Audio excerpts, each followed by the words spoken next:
Go along, get along game. Go along, get along game. Go along, get along game. Go along, get along game. Go along, get along game. Go along, get along game. Go along, get along game. My mama's cooking. Go along, get along game. My mama's cooking. Go along, get along game. Go along, get along. Go along, get along. Go along, bear with me, class. Get along. Go along, get along. Go along, get along. Go along, get along. Go along, get along. Bear with me, class. Go along, get along. Go along, get along. Go along, get along. Go along, get along. Go along, get along. Go along, get along. My mama's cooking. Go along, get along. My mama's cooking. All the gatekeepers say. Go along, get along.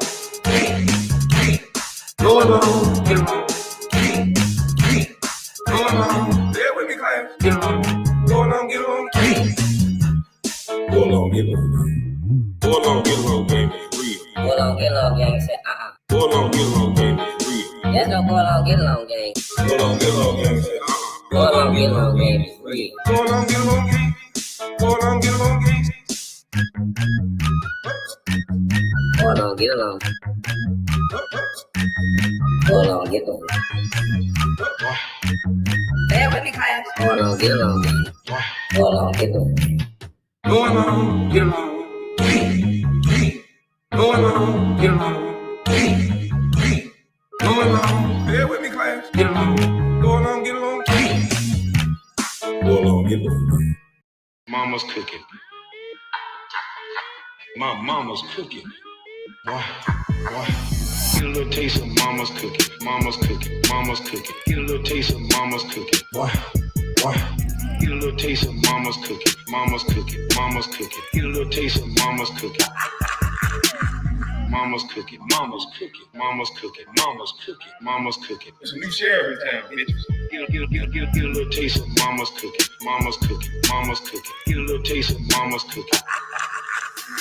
Mama's cooking. Mama's cooking. Mama's cooking. Mama's cooking. Mama's cooking. Mama's cooking. Fuck you talking about, nigga. My mama's cooking. My mama's cooking. My mama's cooking. Bitch, you can't do it. I'm gonna get a beat to that. Bitch, you can't do it. Bitch, you can't do it. Bitch, you can't do it. I'm gonna slow it down for the Texas nigga. Bitch, you can't do it. Bitch, you can't do it. Bitch, you can't do it. Fuck you talking about, nigga. Get a little taste of mama's cooking. Mama's cooking. Mama's cooking. Get a little taste of mama's cooking. Why? Get a little taste of mama's cooking. Mama's cooking. Mama's cooking. Get a little taste of mama's cooking. I just have one thing to say. Hang on here.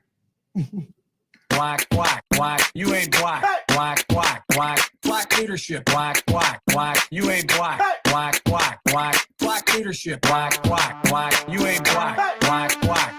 Black leadership. Black, you ain't black. Black leadership. You ain't black. I want black. You ain't black. Something for black. You ain't black. I want black. You ain't black. Something for black. You ain't black. You ain't black. You ain't black. You ain't black. You ain't black. You ain't black. You ain't black. I want black. Trump. You ain't black. Racism. You ain't black. Charlemagne. You ain't black. Essential workers. You ain't black. I'm black. You ain't black. Why not? You ain't black. Come on, guys. I'm Black Dana. Come on, man. You ain't black. Blacks. You ain't black. Dr. King. You ain't black. This virus. You ain't black. Come on, man. You ain't black. A disproportionate amount of them ain't black. Ain't black. Now people recognize that you ain't black. And you ain't black. You ain't black. I want black. You ain't black. Something for black. You ain't black. I want black. You ain't black. Something for black. You ain't black. You ain't black. You ain't black. You ain't black. You ain't black. You ain't black. You ain't black. I want black. I'll tell you what, if I had to tell them of any one of these people, I'd be Black. That's a lie, Baker, American man. I'm all black. Good morning to y'all good people, man. I'm just sitting here playing the piano. chilling like a villain. I got some stories for y'all, man. This is gonna be bad. This is gonna be a brutal live. I haven't done this in a while. I haven't just came and come in and react to some videos and then add in a little sports and then let the editor just break it down how they want to. But today I got this woman who I found this on a Righteous Perspective page. He does great content. Y'all need to sub up. He does a great job of clipping up these videos and having them together. But this young lady went slam off. I'm talking about, I want to start off with this one because yeah, that's my energy this morning. I done had my good swagger dash. So sorry for the eyes being puffy. Kwame, what's popping? Ain't nothing, man. I'm just sitting here chilling. But yeah, man, we about to go over some news and some sports mixed in with a little bit of jokes. Let's get it. Here we have ICE on the street doing their federally obligated duty, and you see Marie in the back talking, oh my God, why are you racist? Why are you taking him? You take, he has a family, your family. What about my family? What about my family? You came in here in droves. You walked in my house and tried to rearrange it. I'm supposed to adapt to you? Absolutely not. My daughter got in the car yesterday and said, Mom, I was able to breathe in the corridors at school. My children didn't even get to experience the type of high school that I had, where we had 2 15-minute breaks and a 55-minute lunch, and we were able to go off campus. Theirs is 20 minutes because they have an influx of students they're trying to feed. Get them. Now, I know some people are not going to understand her passion behind the situation because she's living this situation. All of us don't live in these cities, these sanctuary cities. So you got to get past it sounding like she's being a little insensitive. And let's look at some of the key points that she's pointing out. Do y'all remember having 2 15-minute breaks in school just to be able to decompress, get to yourself, get away from everybody? Some of that break time was what people needed right before they snapped. A little teacher in their face or some kid picking on them. They can get away and get with the friends that they like for 15 minutes and then reset. And then we dang sure got a chance to enjoy our 55-minute lunch. Boy, we used to leave campus, go to the donut shop. We used to go to McDonald's. We used to be able to, boy, that lunch was everything. Without that 55-minute lunch, some people use their time not so good. They were smoking weed. They were doing their thing. But other people got a chance to do some cram work during that lunchtime. Me, shit, I used to cram. Oh, shit, let me hurry up and learn to spell these words. And then after the test, I can forget. You know, but I'm gonna hurry up and get this words in, my sight words in before this test. So yeah, some people, you know, they got the hooking during lunchtime. That was their time to go to the donut shop and get the squaring off. That was their fight time. Come back dirty and bleeding. Ain't nothing happened. You know, they never got suspended. But that was a time for for young kids to be able to go off by themselves and figure out what they wanted to do. Some people made bad choices, and guess what? In life, you get a chance to make choices. Let me do my little Trump thing. I forgot. I'm supposed to be talking like this now. Yeah, in life, you get a chance to make choices. And with the choices that you make, yeah, I got to make, when I say a word, that's final. I got to be out like this. I'm learning. With the choices that you make, you got to be able to deal with the consequences. What's up, Chill? New member for 9 months. Yeah, you got to be able to deal with the consequences. And a lot of people, you get to learn early. You get to learn from high school to deal with the consequences for skipping class. I had to learn to deal with, I had to walk a girl to school. I had to walk a girl to class on this side of campus. Then I had to sneak. There was another girl waiting on the other side. I had to walk her to class too. Them girl wasn't playing about walking them to class and shit. That was the only requirement as a boyfriend back then. You had to walk them to class. You had to walk your girl home if she was a walker. Yeah, once you miss one day walking, she was gonna have somebody else walking. So yeah, you got to make sure you was on your walking duty, like a night guard and shit. Y'all girls know how y'all was in high school. And then if you got a leather jacket, I hated having a leather jacket. I'm like, God damn. I stalled that leather jacket out. I'm like, hey, you know what? They messed up my leather jacket because I knew. I said, boy, once you give a girl that goddamn leather jacket, it's on. So then I got me a girl that was at the rival high school. So then I gave her the leather jacket. Then the motherfucker got the nerve to wear it to the game. I said, girl, you know you done fucked up. You coming from a rival school wearing my leather jacket, letting all these girls know that I've been hunting the enemy. Oh man, it was bad. You know, everybody, you know, for a while I was public enemy number one. But you know, they got over it. They got over it. All right, let's get back to the story. They ain't had nothing to do with this, but that's what never mind. Man, get him out, quick.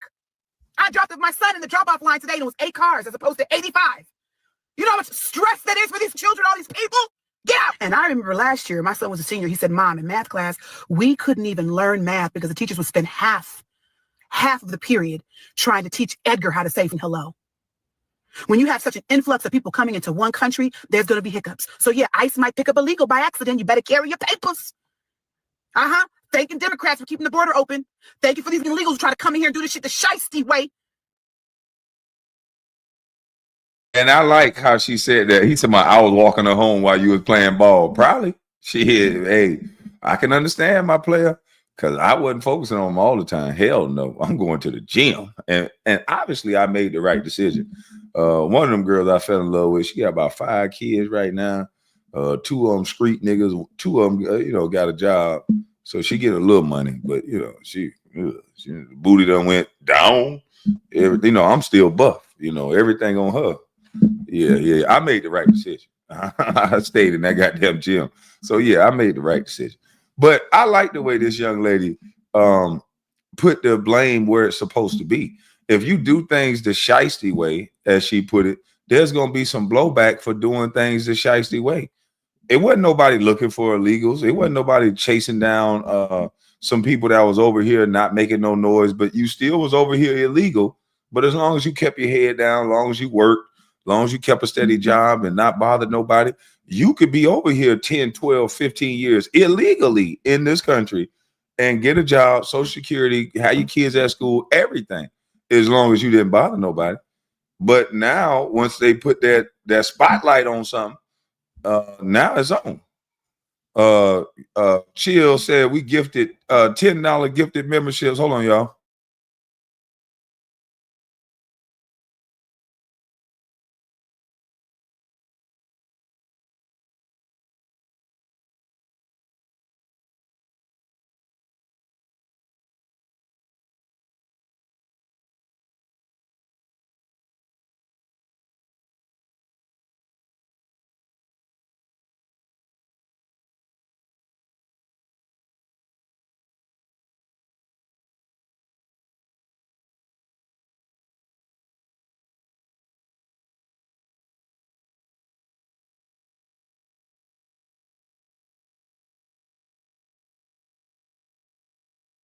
Sorry about that.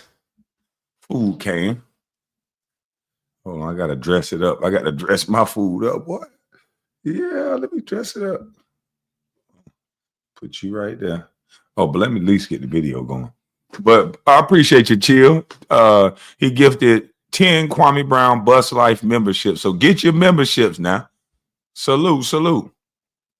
But yeah, I like the way this young lady placed the blame because she understands real life. Like, look, she understands the way things go. You making the block hot. Y'all done came in here, you did all this stuff, and Trump was saying, look, don't make us send ICE to your city, because if we send ICE to your city, it's going to affect everybody.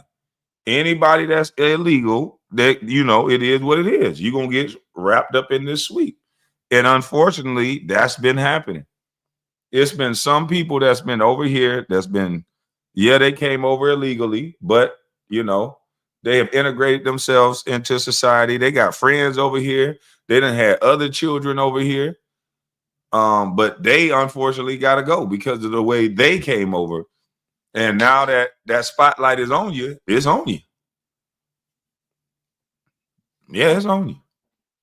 And so I like the way this young lady put it. She put it like, look, you came over here the shiesty way. Now you got to pay the consequence for it. And it's the Democrats that put your lives in danger like this, to me. Thanking Democrats for keeping the border open. Thank you for these illegals who try to come in here and do this shit the shiesty way. That's what happens when you do shit the wrong way. I have no sympathy or empathy for you. Not at all. If it was that easy to become a U.S. citizen, everybody would do it, but it's not. Welcome to life. The lady is spot on.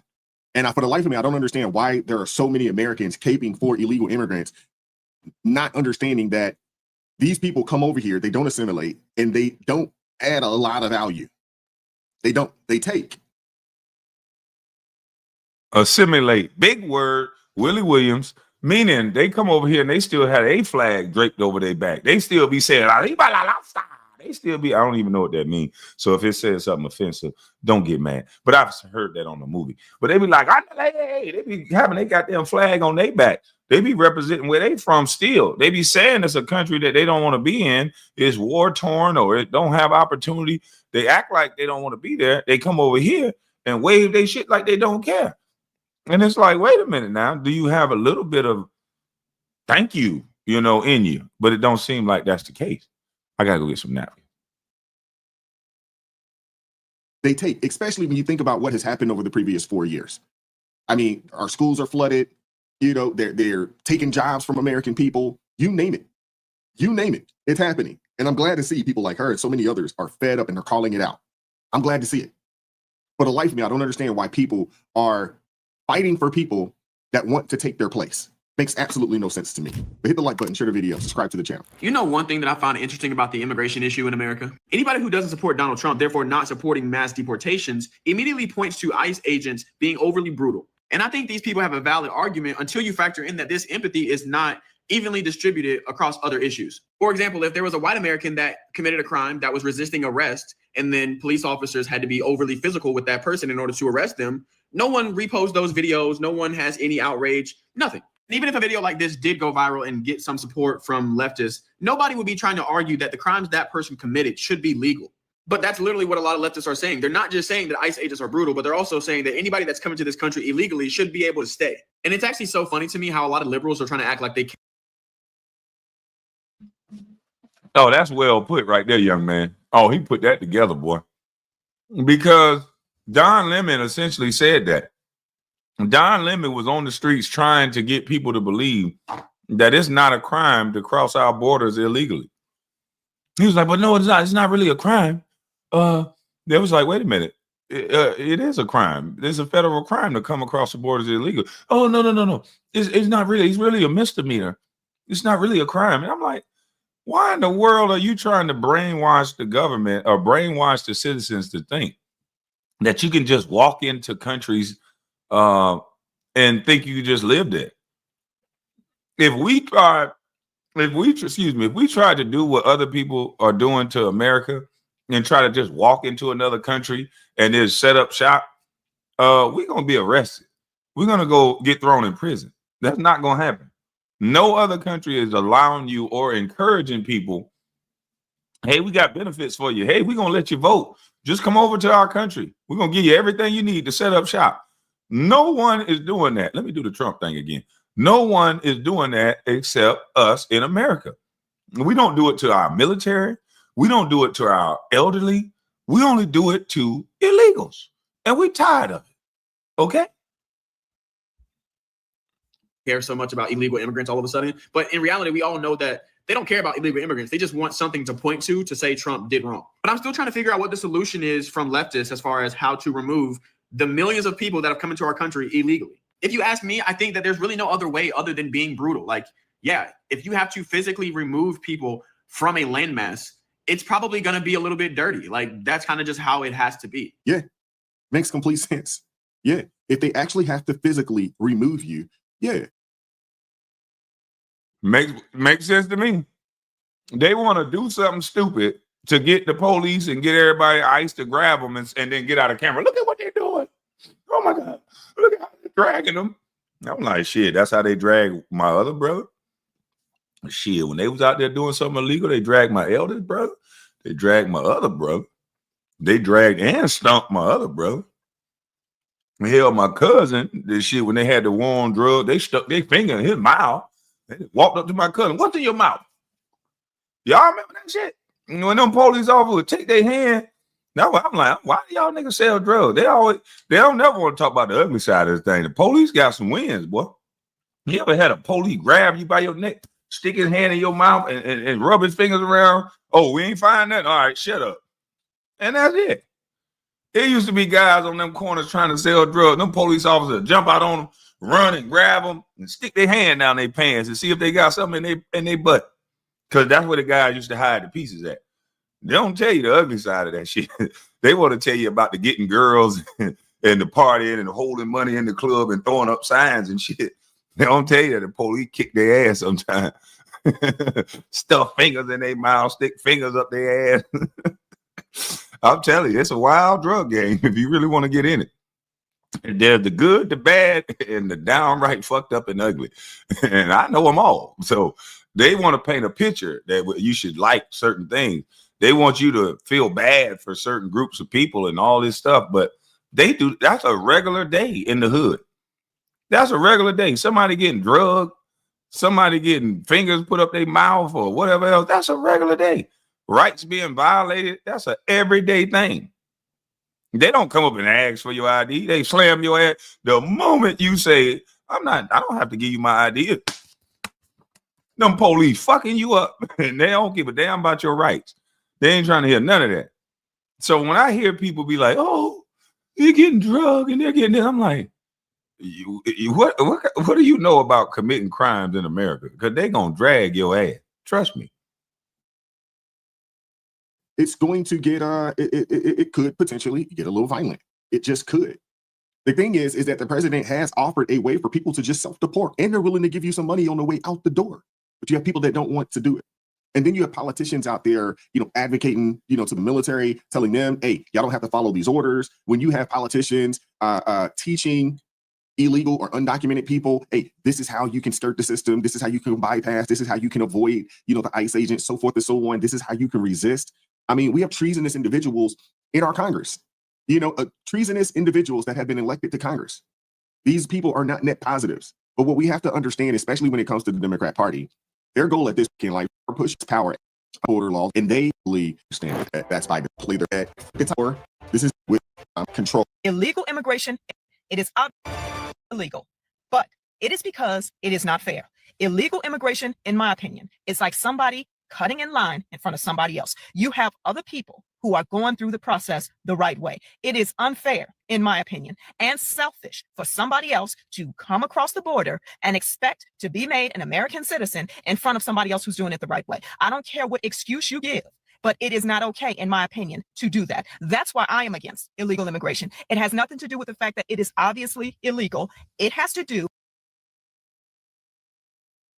And this is a Spanish woman saying this, ain't it? I think. I don't know. I think this looks like a Spanish woman. KB, not going to lie.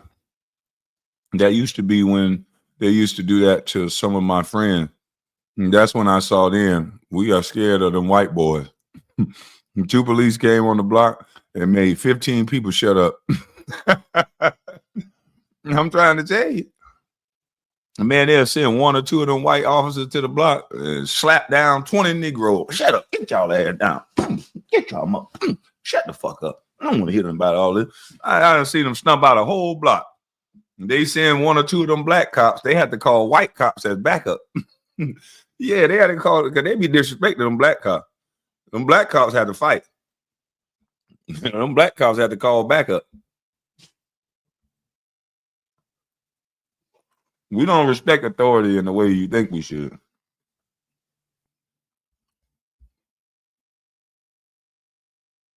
With the fact that I think people who do this is selfish. Because I have seen some arguments in defense of this. Some of them are so ridiculous, like nobody is illegal on stolen land. Somebody else even said, why do you deserve to be in America and I don't? I'll tell you why I deserve to be in America and you don't, because I was born in America. My parents, grandparents, all the different generations in my family were born in America going back 200 years. That's why I deserve to be an American citizen and you do not. In terms of illegal immigration, it is not fair for you to come across the border and cut in line in front of somebody else who's doing it the right way. I don't care how nice you are, how well-intentioned you are, how hardworking you are. If you do something like that, that is nothing but selfishness. It does not matter to me if you do not have the means to come to America the right way. That is your problem. That is not something that the United States of America is forced to rectify. The United States of America is only obligated to take care of its legal citizens, not the citizens all over the world who are so distressed living in their own countries. If you have a problem with your own country, that's something that you need to work out with your own country. Yeah, she's absolutely.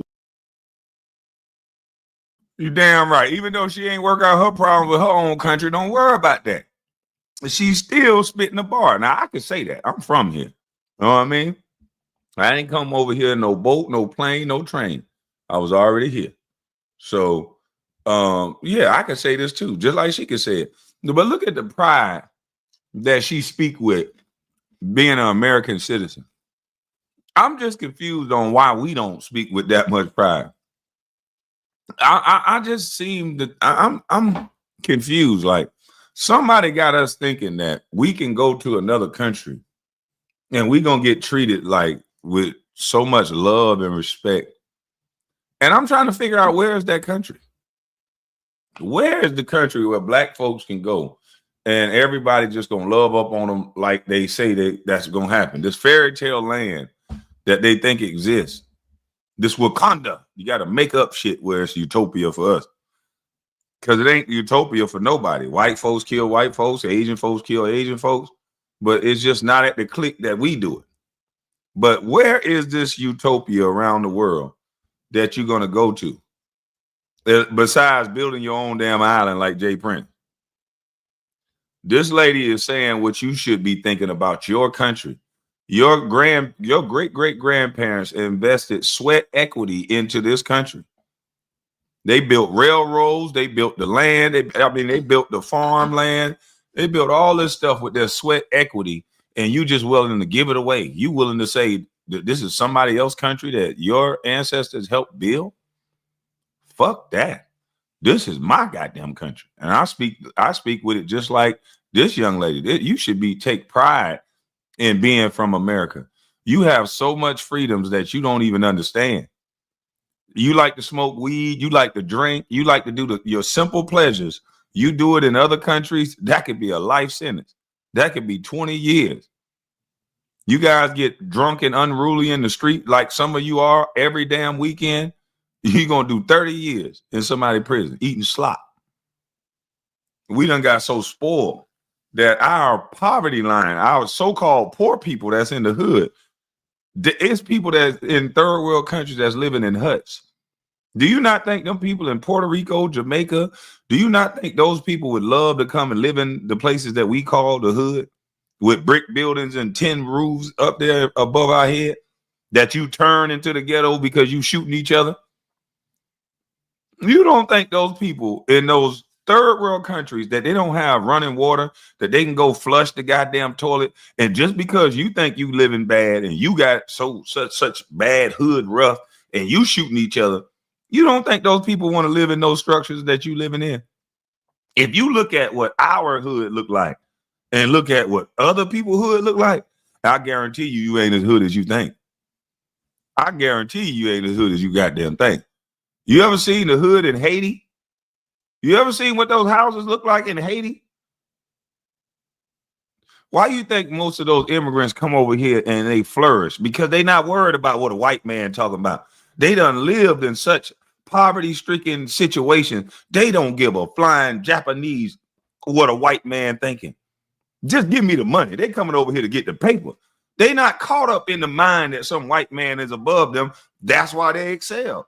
They keep telling y'all the same shit over and over again. The white man gonna get you. Trump. Now we got this scary orange white man in Trump that everybody's scared of. Them Nigerians ain't scared of them. Them Haitians ain't scared of them. They come over here, they get to work, they put their head down, and they get that paper. Every Nigerian I see, I don't give a fuck if they hustling, scamming, whatever the hell they doing, they getting to the money. They ain't getting caught up in all this dumb shit we getting caught up in. They ain't getting caught up in all that. You said not true. Nothing is absolutely true, but for the most part, it's true. For the most part, we over here crying in the best situation. You got the best hood situation. This is the best of the fucking worst. If you look at every other country's hood and look at where their poverty is, look at what their hoods look like, and you look at ours, I don't give a damn if you find the worst situation and worst city, it's way better over here than over there. I'm just saying. You're right. I can't refute or disagree with anything that this young lady said. I just can't. I can't. I want to hear from you guys if you have a complaint, concern, or if you disagree. Let me hear from you guys in the comment section. Get it left. I don't get it, damn. She gotta explain it to me. Why is her citizenship less valuable than the Trinidad Wago name? Why are we not more happy and more supportive of people like that who are trying to do things the right way, who have waited, who have went through the system, who have sacrificed in order to be a part of this great country. And instead of us putting the focus on that and trying to fix those issues and streamline those issues for 4 years, we let any and everybody come up into this country, all kind of gang connections, all kind of gang violence, and let them just decimate and do all kind of crazy.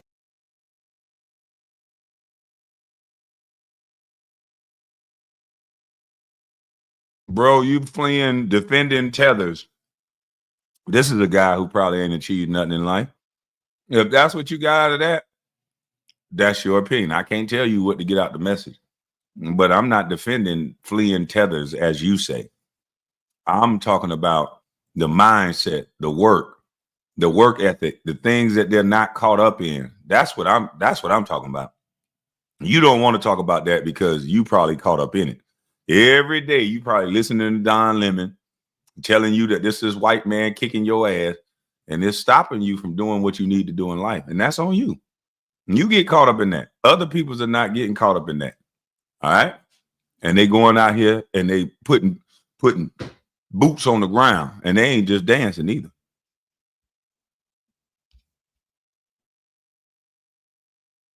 Things to our nation, and those people like that are just sitting on the sideline. And even now with all this, their stuff is getting even more bogged down because all the illegals you guys are encouraging to come in. I mean, I don't get it. Yeah, I don't get it either. But Chip Roy mentioned something. He's put up a bill to basically stop illegal and legal immigration just for a brief second so we can get things under control. And to be honest with you, at this point, I'm actually with the idea. Yeah, so the legislation that I filed today with a significant number of co-sponsors in the House would pause, yes, and that's the name of the bill, the acronym is PAUSE, P-A-U-S-E. It would pause immigration with the exception of short-term tourist visas, so people can still come visit the country, while we fix the broken legal immigration system, as well as some of the magnets for illegal immigration. It sounds pretty radical. I'm sure people will see that and they will go slap off and say, oh man, it's racist and this, that, and the third. But we have a major issue in our country right now. We have a major issue. We have a large swath of people that are citizens in our country that are caping for people that shouldn't be here. They're willing to give up the resources. They're willing to, share schools and communities with these people, even though they don't want to speak the language. They don't want to assimilate. And to be honest with you, I think they're being told, by the powers that be, not to assimilate, not to learn the language. It's okay that you live in your own cultures and you guys can take over. But the result of that is going to be your kid is going to be sitting in a classroom with a couple Spanish kids that don't know how to speak English. The teacher is going to have to teach that child and keep that child caught up in learning English or saying the lesson in Spanish. So just know it's going to take away from your children. If you go to Mexico, they're not going to change the language because you're American. Or, entire cities and towns and things of that nature. It's okay. I want Americans to wake up and understand that, hey, the competition is here. These people aren't coming here to assimilate, to coexist. Nah, they're coming in to take over, compete, and dominate. And you have a lot of people. Yeah, my bad, Paul. A couple is just two. That's downplaying the situation. Your kid gonna be in the classroom realistically with about half the class from another country. Yeah, at least 10 or 12 of them gonna be Hispanic or somewhere. Because the class size now is about 35. I had like 15, 18 kids in my class. They say it's like college classroom. And the reason why this story is the reason why I highlight that story first is because I want to get to this story, which the Democrats, like the young brother said, they like to have somebody to blame. So they want to put this to the forefront because an African woman gets deported and she gets dragged while she's overseas, but she's in the care of black people. She's going to get drugged through the ground, treated like an animal from black men in her country. And somehow that's Trump's fault. But she got deported in the suite with this ICE suite. And I heard Trump warn, hey, you might want to let us go into the jails You might, because I think they want this to happen because they want the optics of this right here. If somebody is telling you, hey, I'm coming to get the illegal immigrants, now you choose on which way that happens. If I have to come to your city, we're gonna come through your city by force, and we're gonna come to the job sites. We're gonna come anywhere there's large illegals at construction sites, restaurants, trucking industry. We coming. And what's up, Miss Collins? We coming. What's up, Nacho? Yeah, we coming. And then you make a decision to say, you know what? Forget that. You go ahead and come on with it. You get on camera, you talk big to the president who is doing his job, which you want to tell normal citizens that what Trump is doing, what ICE is doing is illegal or racist, but it's actually their job. This is our national security at stake, letting people come across the border. Then if something happened, you're gonna blame Trump. So I think they're playing Russian roulette or playing with the lives of natural American people that ain't doing anything wrong. Because I don't think this woman did anything wrong other than came to the country illegal. She did something wrong initially, but she was living a life that they want to give her credit for, but she ended up getting deported. Family trying to get their loved one back. Her deportation is making international news because of this video we're going to show you. It shows her being dragged last week by people who appear to be officials in Ghana. The woman's attorney says she was deported from the U.S. after living in our area for more than 30 years. NBC News has reported about dozens of deportees being sent to Africa from the U.S. since the summer, part of a new third country deportation program. And as Tracy Wilkins and the News 4 I-Team report tonight, the video is. So they send me videos like this and they go, see, they deporting us back to Africa. I say, they ain't deporting us.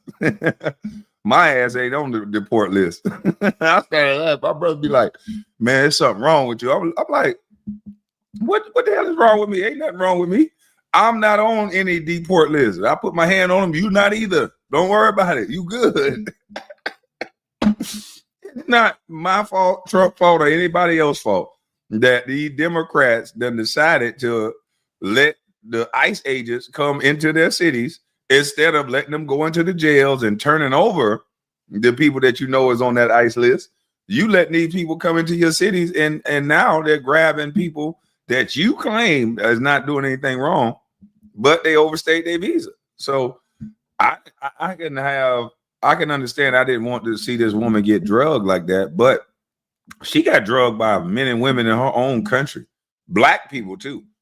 So for you people that think that you're going to go get treated so much special in another country, we're going to see. Raising questions from her family about how deportees are treated in other countries. Muhammad Ghali's mom is his best friend. The two bought this home together in Bowie, Maryland, and he's now worried she won't return after being deported earlier this month. I felt defeated, felt like I failed my mom. You felt like you failed her? I felt like I failed her. Bro, don't feel like you failed your mom. Well, you can in a way because you voted for this. I hate to say it. This only happens in a sanctuary city. And see, I know we don't want to think about it like that. We always want to find somebody to point at and blame. And who we got right now is Trump. But this is a sanctuary city that this probably happened in. I can almost guarantee that this is a sanctuary city and you're voting policies that allows for this to happen. So if you don't want things like this to happen, you got to vote policies that don't enforce this type of situation. Because if she'd have came over here the right way, this would have never happened. But this is probably a sanctuary city. Just because I'm really, doing anything for my mom. He says his mom, Rabiatu Kuyate, came to Maryland 30 years ago fleeing Sierra Leone's civil war. Muhammad was born here in the U.S. and says his grandparents joined them here and became citizens. Kuyate never became a citizen, but was a nurse with a work permit and was required to check in with ICE every year. But things quickly changed during her July check-in. And they called her to the back and they said, yeah, Rabiatu, you have an order of removal. So, yeah, we're detaining you. I mean, my heart just broke. Did you think that you would see your mother again when they took her that day? Yes, I was optimistic. I was hoping I'd be able to, see what we could do about getting her released that day. But he would not see her face to face again. After several days, she was moved to an ICE facility in Louisiana, where she was held for months, according to her attorney. Honestly, I don't think anyone expected her to be detained just because nothing had changed with her circumstances. Immigration attorney Hannah Bridges represents Kouyaté and says while she was held in Louisiana this past September, a judge granted an order saying she could not be sent back to Sierra Leone, where she says her client had been tortured.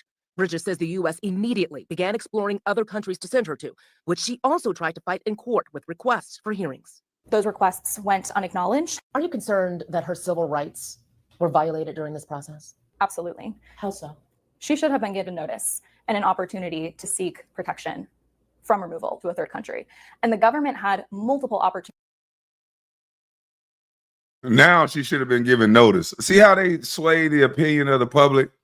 This woman who is a criminal, who happened to be black, she should have got a notice. They're not going to give you no damn notice. Why don't this woman tell the truth that if you try to go to China, Mexico, if you try to go to any other country, their justice when they catch you is probably going to be swift and a whole lot harsher. So why in the world are they trying to talk so nice and try to change like, if you don't like the laws, try to change them. This woman was considered, and this is all they need to get mostly black votes. I hate to say it. All they need to do is see this imagery right here. A black woman getting drugged, but she's getting drugged by her own country. She did something illegal to get here. And now they'll get black folks to rally behind whatever Democrat that they want. That's how simple it is. This is how simple it is to get black folks or most folks in their emotion, because it ain't just black folks. There's a lot of folks going to look at this optics and say, oh, no, a black woman is getting drugged.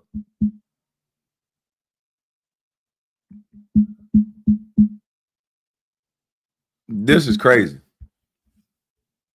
Go to any other country and try it. She can't even get respect in her own country. They didn't treat her like that in America. When in America, she looked nice. When she went to Ghana, they said that they wasn't going to deport her to her original country, which I think is Sierra Leone or something like that. And they end up deporting her. So those men and women that's standing over this woman are black men and women. They're dragging her through the street. So if you thought she was going to get treated differently by black folks, then it didn't seem like it happened. Communities to do this. Bridges says earlier this month, Kouyaté was flown from the U.S. to Ghana, a country she's never been to before. Hi, Mom. Muhammad called his mother in Africa while we were with him. She says her wrists and ankles are swollen from being shackled for the 10-hour flight. She said some others had it even worse. There was another guy on the floor. That guy, they training from the head down to the feet. And they said, if you don't cooperate with us, that's how we're going to tie you. Kouyaté. How is she a criminal? This guy ain't that smart. Why don't you go get a work visa to China and then stay past your visa, and then you'll see what they call you. Why don't you go do it firsthand for yourself? People are so slow. They told the I-team she and other deportees were sent to a hotel in Ghana. She says she was there for 6 days before this happened. A bus arrived to take her to Sierra Leone, even though an American judge ordered she could not be sent there. Her attorney says she was ultimately sent there. Now, I want y'all to look at this. This is all black people dragging this woman. This ain't white folks. This is all black people. So when they sent her back to her country, when she tried to resist arrest, look at how they treated a woman in her own country. This is what resisting arrest gets you in another country. She resisted arrest. They came to get her. She said no. She laid on the floor. Look at what they did.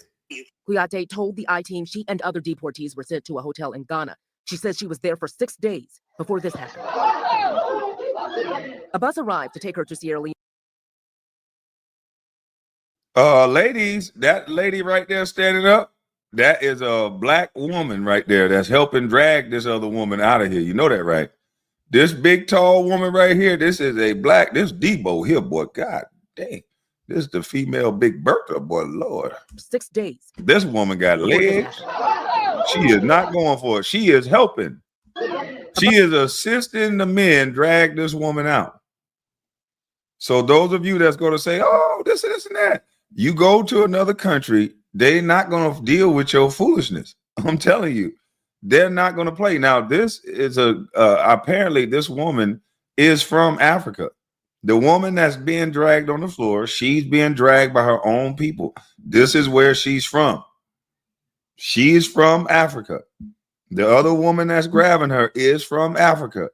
All of these men are from Africa. So don't think you're going to get this great treatment anywhere else. When the cackling and the camera stop, this is how they treat people.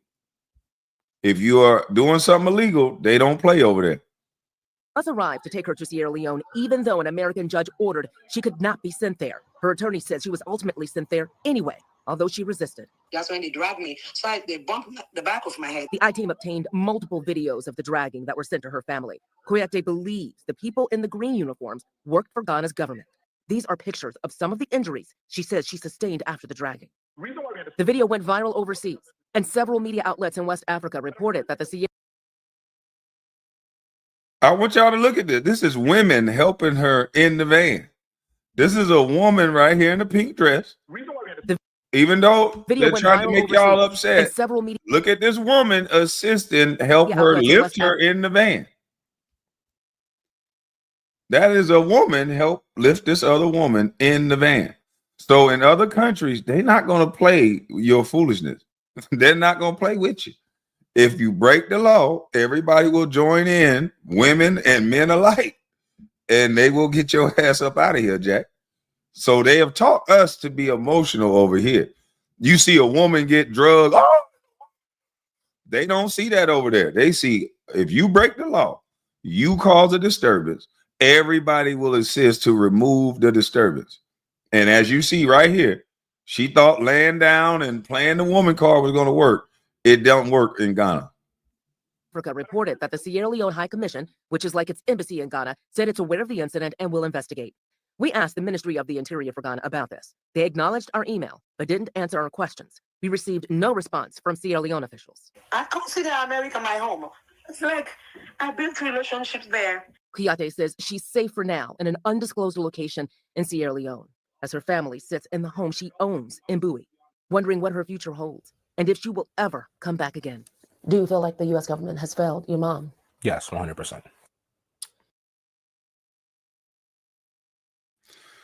Your mama had 30 years to get her visa situation taken care of or to get citizenship. And your mama own a home in the United States of America in which you live in right now. And you thought the U.S. failed your mama. You ain't going to put no blame on your mama as far as doing what she need to do as an adult. Your mama didn't fail you and your brothers or your family. It's the other way around.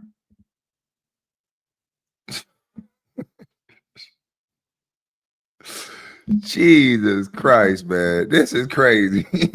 This is crazy. If accountability had a fucking face, it makes no sense. It ain't nothing nobody can do with somebody who think like this. Me. What are you going to do for me? You came in here illegally. You built relationships. You got a job. You got a house. And you still don't want to do the last thing right. America has failed us. I bet you don't want to go back to goddamn Ghana, though. I bet you don't want to go back to this here. They talk all that talk, but they don't want to go back to this right here. Look how they get treated when they go back. They don't want to go back to this here. You come out with America failed. That were sent to her family. Ghana is dragging your mama. You sitting here talking about America failed you. Ghana is dragging your mama on the floor. You need to get off that camera interview and go find whoever dragging your mama across this damn ground. Talking about America failed you. Stop the press. Your mama had enough time to do what she needed to do. The people in the green uniforms worked for Ghana's government. These are pictures of some of the injuries she says she sustained after the dragging. The video went viral overseas in Ghana, acknowledged now and wondering what her future holds and if she will ever come back again. Do you feel like the U.S. government has failed your mom? Yes, 100%.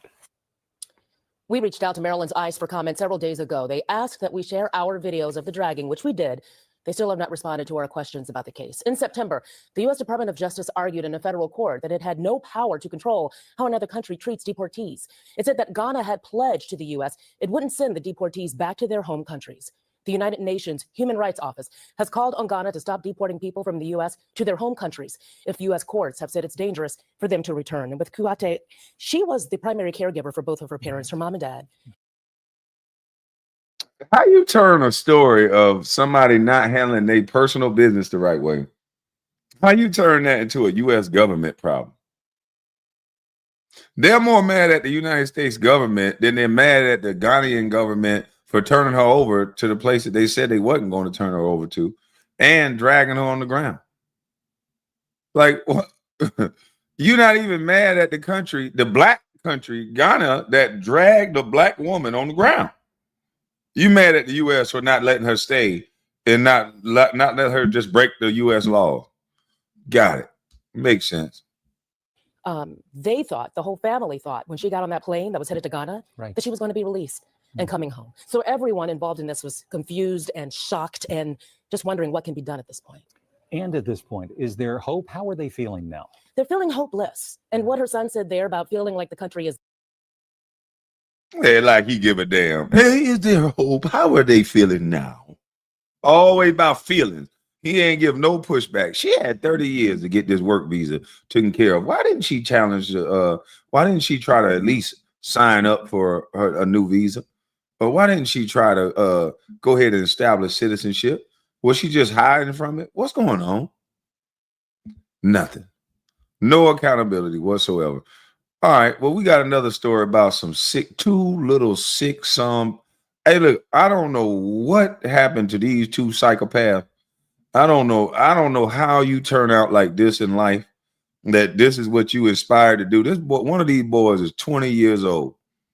20 years old, and his life is thrown away. Big dummy. I hope they throw the book at him. These two stupid clowns thought that it would be a good idea.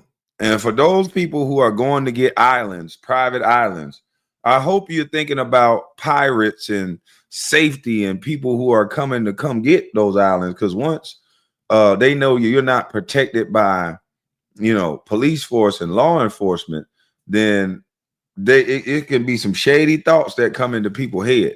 But these two little doofuses that I hope they throw the book at, they devised a scheme to, let me do with Trump. They devised a scheme to go and rob the island and kill all men on the island. And after they kill the men, they want to enslave the women. These two little peckerwoods decided to do this. And this is what their plan was. And I think I can call them that because they some no good, dirty, grocery store foot, cave, slave white boys. I want y'all to look at these two nasty son of a guns. 37 on the East Coast and 8:37 on the West Coast. My name is Josh Breslow, and we've been following breaking news all throughout the morning, but we do have another developing story that we're keeping an eye on. This coming in moments ago from our Fox 4 Dallas team, and I do want to remind you.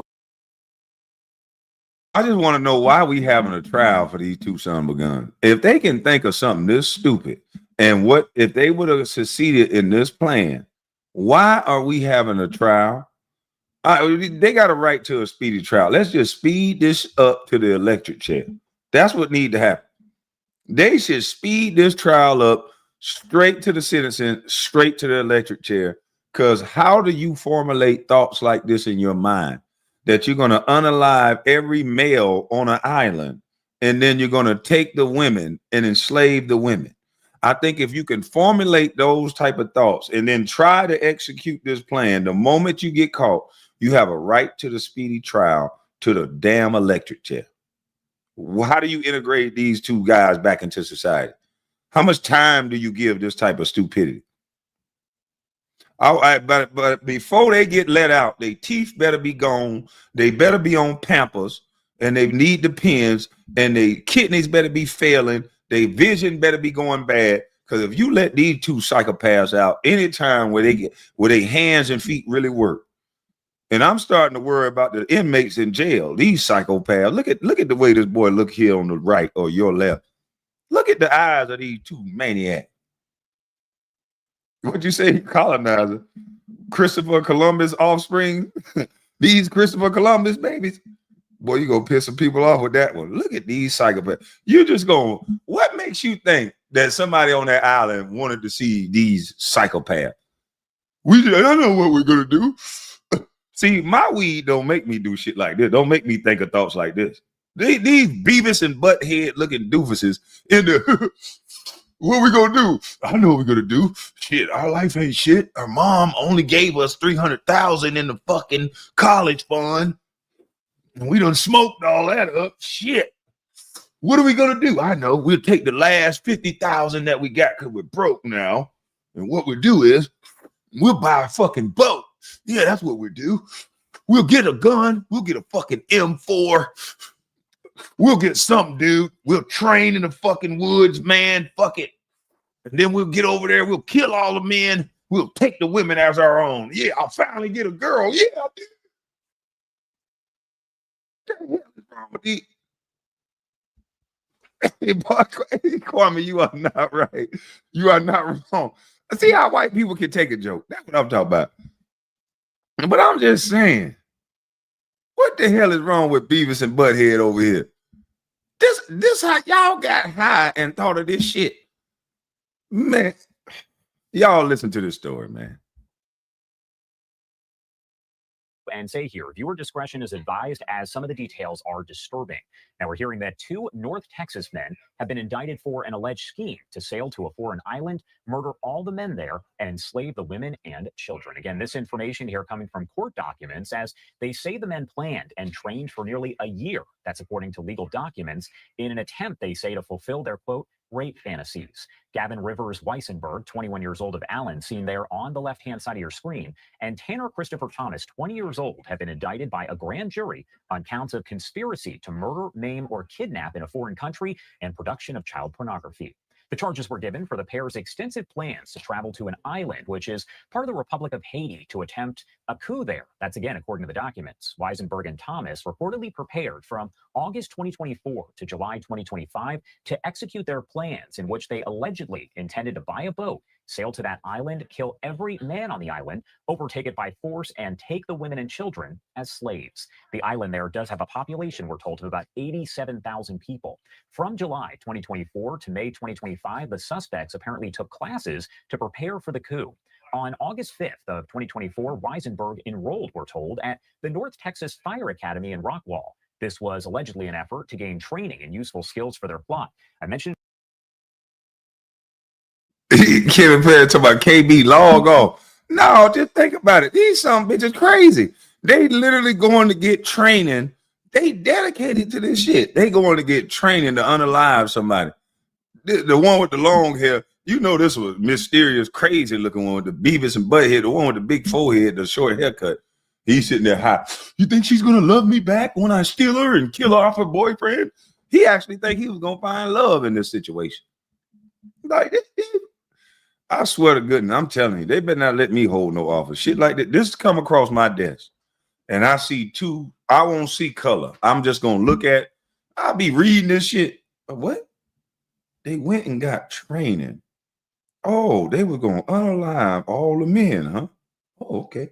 You were gonna take their women and they churn, and they kids. You were gonna touch their churn, and then you were gonna. Oh, okay. And you were going to enslave them. All right. All right.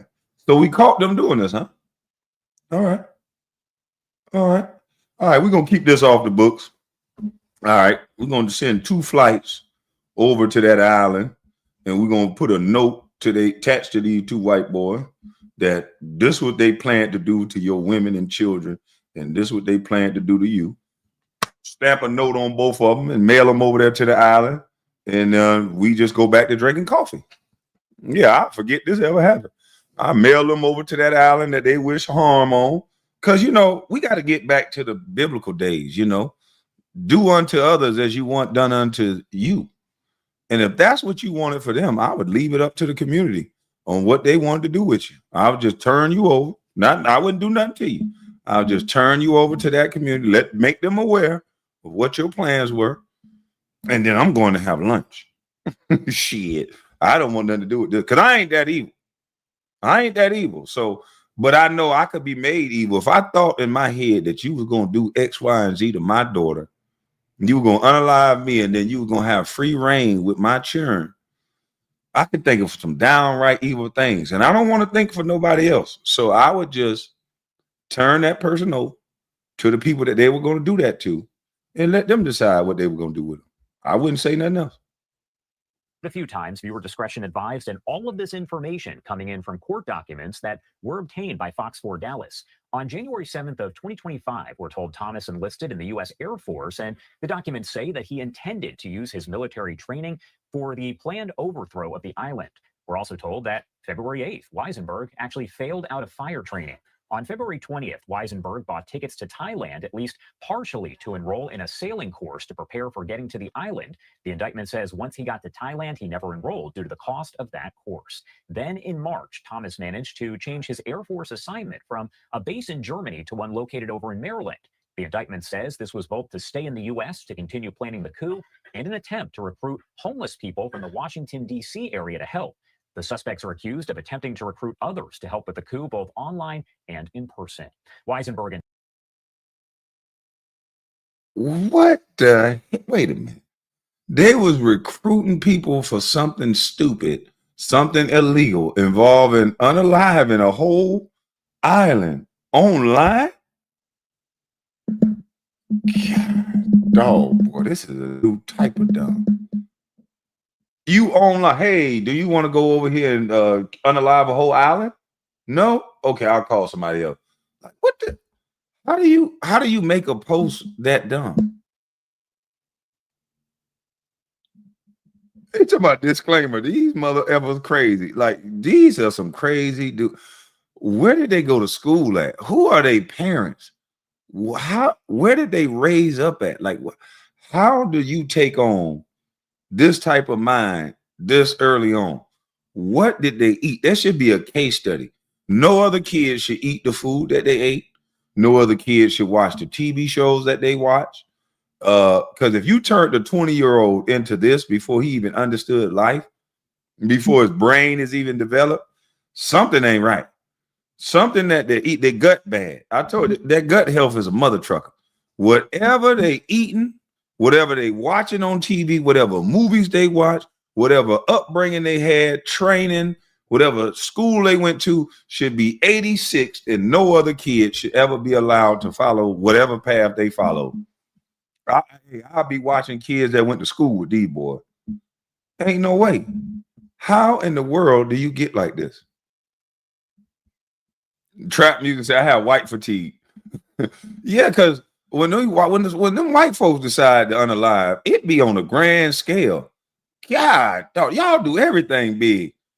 Y'all notice that Negroes get mad, and we unalive we get some stuff going too now. But it'll be 3-4 people. It'll be some Negroes that did something else. It'll be a controlled situation over the weekend, or that got out of hand. It'll be 14, 15 in Chicago. Stupid numbers get shot, not unalive. And these people are planning to unalive all the men on the island. How many men would that have been? How do you come up with an idea to unalive a whole island? What was their motive? The women. You heard what they said. These two doofuses, they wanted those women. You want to unalive a whole island, talking about you're going to enslave the women. Can you imagine these two nasty, no good son of a guns with firearms in control of what they ask a woman to do?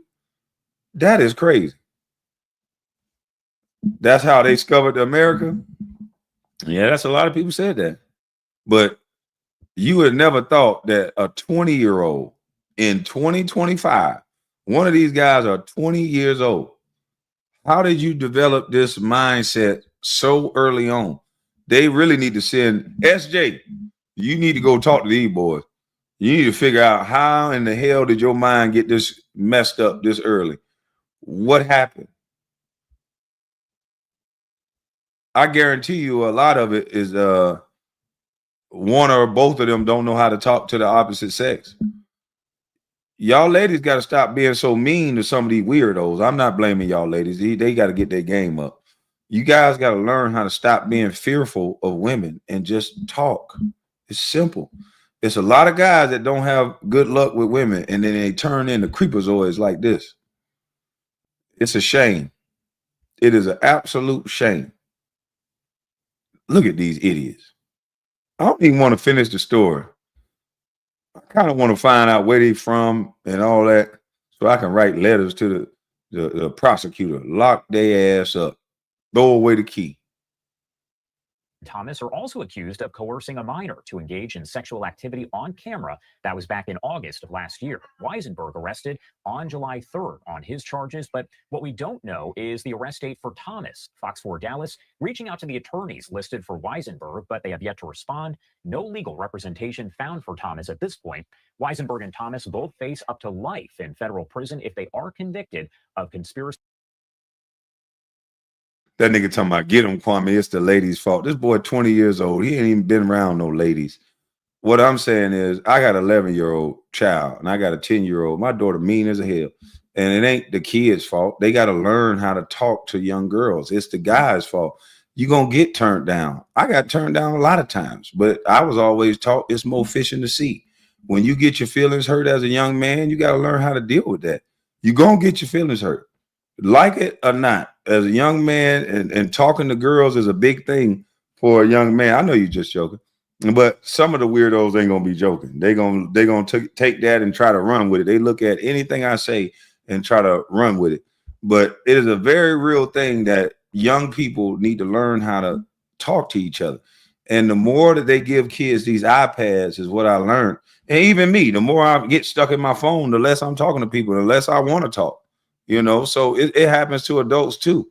But the earlier you give these kids these iPads and these video games, it seems like they become socially awkward. And where you used to have boys that would showboat and do things to get women, young girls' attention, now they just are in their phones and they're nervous. They're scared to talk to girls. And so a lot of them get picked on. And so it's not a thing to where I'm trying to blame anybody. We got to get these young boys out in the world playing sports and being confident.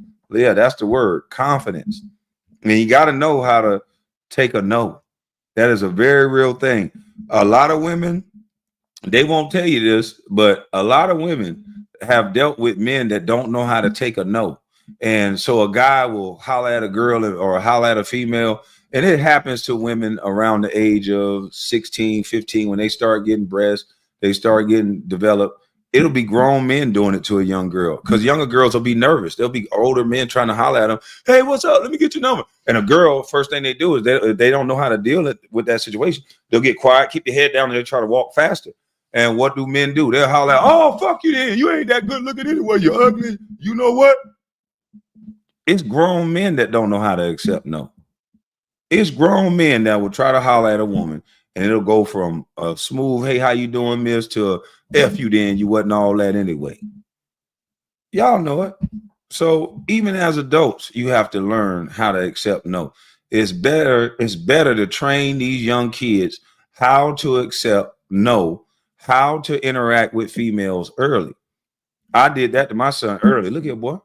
I see you looking at her. Don't be scared. Go up there and compliment her. Go up there and say something to her. You know what I'm saying? Just tell her how good she look. Just say something. Don't be a creep. If you just stare, they're going to look at you as a creep. Just go make her laugh. I said the quickest way to talk to a woman is make her laugh. Not all the time you're going to make her laugh. If you say something that she don't find funny, you just got to pull back. And that ain't the one. Just move on. That's all. That's it. How a man moves on, your power is moving on. It'd be a lot of guys, they think they top shit. Oh, I got this. I got money. I got this. I'm well endowed. I can hit a woman will leave you with all that. They don't give a damn. A woman gonna try her hand now. She might think she right. She gonna try her hand just to prove you wrong. But the best power you got is being able to walk away from the circumstance and the situation. Your power ain't trying to make a girl do something you want them to do. Shit, they'll fight you to the end of the world, and you ain't gonna win the fight. Trust me, you ain't gonna win. So you got to just sit back and observe. They like little cats. Oh yeah, you think you're right now? Okay, go on and see. Sorry to tell you, go on and see. There be a lot of little chump dudes. They be swearing they player. You just hitting the girl while a player is telling her go on and see. A lot of girls, they be out here getting hit by these little weenie dogs and they be bragging. And it just be a true player just like, I'm not finna succumb to what she want me to do. You might. So just go on ahead and see. She still don't like you. So she end up coming back. You know, I don't play them type of games. And a lot of people don't. Your power is letting them go off and see on their own. And usually they'll find out what they saying is wrong. Maybe not though. To commit murder in a foreign country. Again, this is being investigated by several agencies, including the FBI, the U.S. Air Force Office of Special Investigations, and police departments. The case being prosecuted by the Assistant U.S. Attorney. We will keep you updated here as we do get additional information. I do want to pop this up on your screen. This is actually a post just coming in from Fox 26 Houston saying that 2 North Texas men have been indicted for an alleged scheme to sail to. He said every kid got anxiety issues, and every kid nowadays got anxiety and self-esteem issues because they ain't got no daddy to course correct. When I first saw my son doing them lame ass dances on Fortnite dances and on TikTok and hip hop, all this stupid shit he be doing, that first dance, he used to swing his hands in front of his body and swing them in the back. I say, boy, what the fuck is you doing? You having a seizure or something? I looked at him like, man, I can't wait for them girls to see your big, tall, light-skinned lame. I'm like, what the hell is you doing? See, I'm the first one that's going to give you anxiety and issues. It's supposed to happen in the house. When you shaping and molding clay into something, when you on a spool and you whipping that clay into a bowl, that shit get fucked up sometimes. It get all mushed up. It ain't no smooth path to sharpening this bowl into a nice something that you can use. So you ain't supposed to see every goddamn thing. That's the problem with everybody. They want to see everything. They want to hear everything. I'm going to roast the hell out of my son. Boy, you look stupid as hell. Don't do shit like that. So when it happens in the house and I put my product out there, when he go out there in the street, he'll already know what's stupid and what ain't to do. And then when he get around his friends, now he can have a little more confidence because it's like, nigga, my daddy already said this right here, lame. And you ain't finna trick me into thinking that's cool. That's lame. We're not doing that. I talk to my kid like he an adult. Boy, nobody don't care about all them feelings and shit. My mama said, get in touch with my feminine side. Okay, well, when you get around boys in them locker room, they gonna want to whoop your ass. I'm just letting you know, though, the result of what your mama told you is gonna make you indirect. You're not gonna get along with guys. That ain't what we do. You start crying and talking about your feminine side around boys, somebody gonna want to kick your ass or bend you over. Which one you want? Because that ain't none of them you should want, boy. I'm gonna tell you the truth. So all that faking like somebody really care. Once you turn 18, I told my son, they care now. When you're 13, 14, 15, 16, 17, you're gonna slowly see that care slip away. But when you turn 18, in the black household, they kick your ass out. And somehow you're an adult. All that feminine side stuff stop at 18. They're going to expect you to be a man. So you better try to learn how to be a young man now. And that's being brave, responsible, respectful, and don't be afraid to get punched in your mouth or hit somebody in the mouth. That's a very important thing.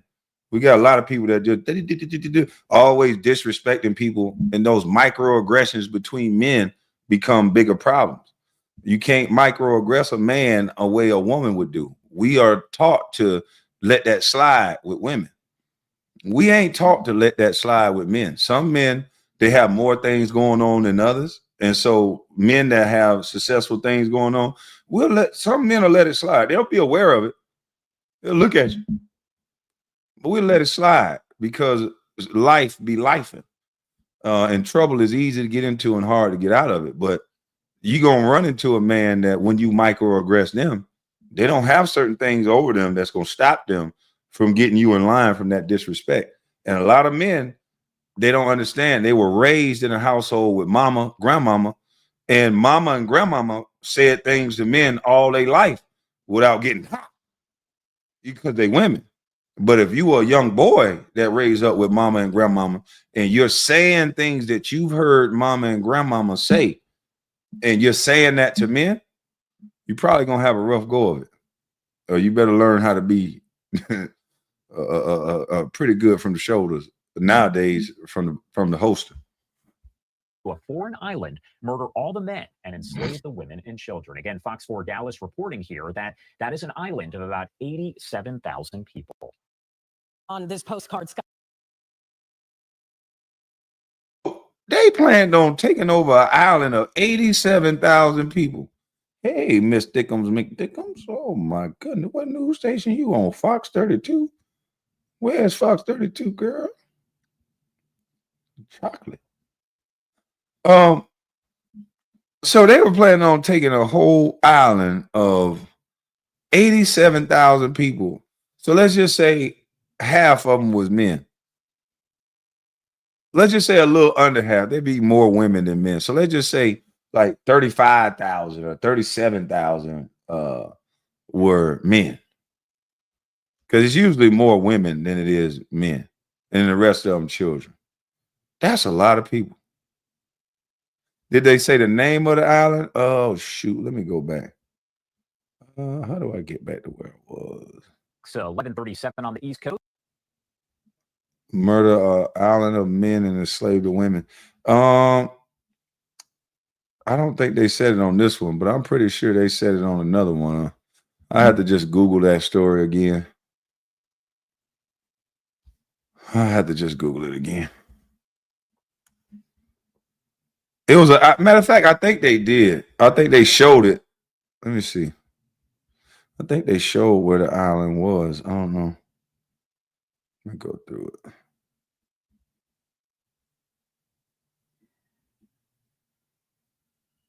Well, it didn't show it.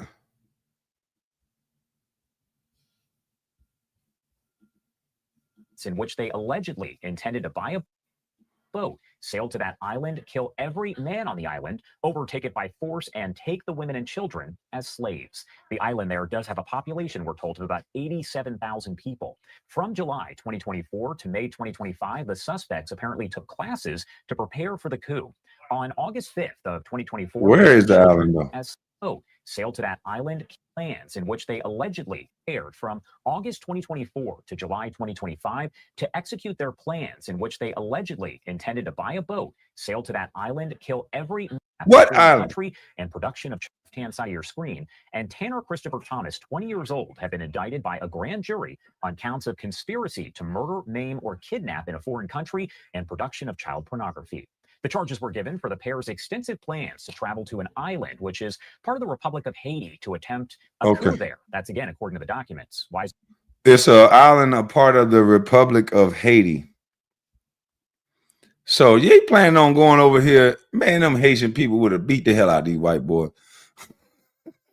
Wait a minute. They're planning to go over there to an island off of Haiti?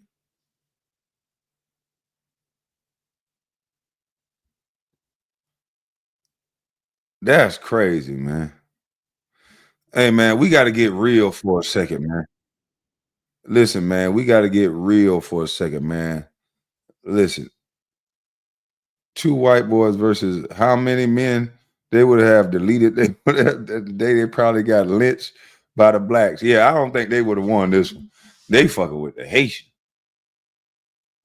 Yeah, they messing with the wrong one. I don't think this plan would have worked. Yeah, I don't think this plan would have worked.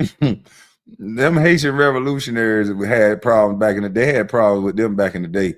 So I don't think this plan would have worked as far as them being able to just unalive, like, let's just say 37,000 Haitian men. Because we got to account for women, having more women and having some children. But I don't think the amount of training these guys would have got would have helped them with the big problem they would have faced. But it's time to get gangster, man. It's unfortunate, but I saw this story right here, and I thought this was a joke at first. And then I saw it again, and I said, what in the hell was Future brother thinking? It's been alleged that Future's brother, this is Future's brother right here. And apparently he's been a part of a RICO indictment, or not even a RICO yet, but apparently he's a part of Future's company. Now, Future allegedly just sold his masters for like $70-something million. So Future allegedly sold his masters. His brother is allegedly a part of his corporation, and his brother just got indicted. He's not convicted yet. He just got indicted for selling drugs, large sums of drugs. Got caught with a firearm as well, and he's the brother of Future. So now everybody is saying, "Oh my goodness, this is the blood relative of Future, who is actually a part of his business." So now the feds are probably going to be looking at this thing like, "Wait a minute, looky, what just fell in our hand? We got somebody who did something that wasn't legit. Now we might be able to get to this legit money." Do you know how much money Future is finna have to spend if any dollar of this money that this man was making hit any one of Future's accounts or any one of those business accounts? If it purchased a car for that company, if it purchased a boat for that company, if any one of his illegal drug money touched Future's hands or did anything with that business, they're going to take everything from Future. And Future is put this man in a song, and this one of the songs, and this is what I'm getting confused about rappers now. Are rappers just pawns for street cats? They're just writing street poetry, and then the street cat until the street cat get caught.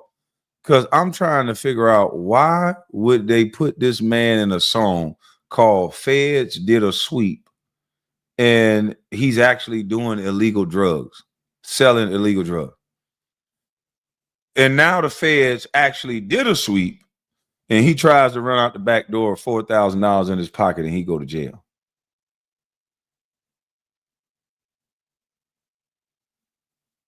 I'm confused. Feds did a sweep with your brother having $76 million, allegedly. I don't know how much money he got. But the guy's in a song, Feds did a sweep around money, dope, everything. He rapping. And I'm like, then you see the news story. Was they just depicting this dude real life? Like, why in the hell would you get on camera and film somebody's real life on what they actually do and put it in a song? Like, what the fuck are we doing here? When keeping it real goes wrong? Like, what are we doing?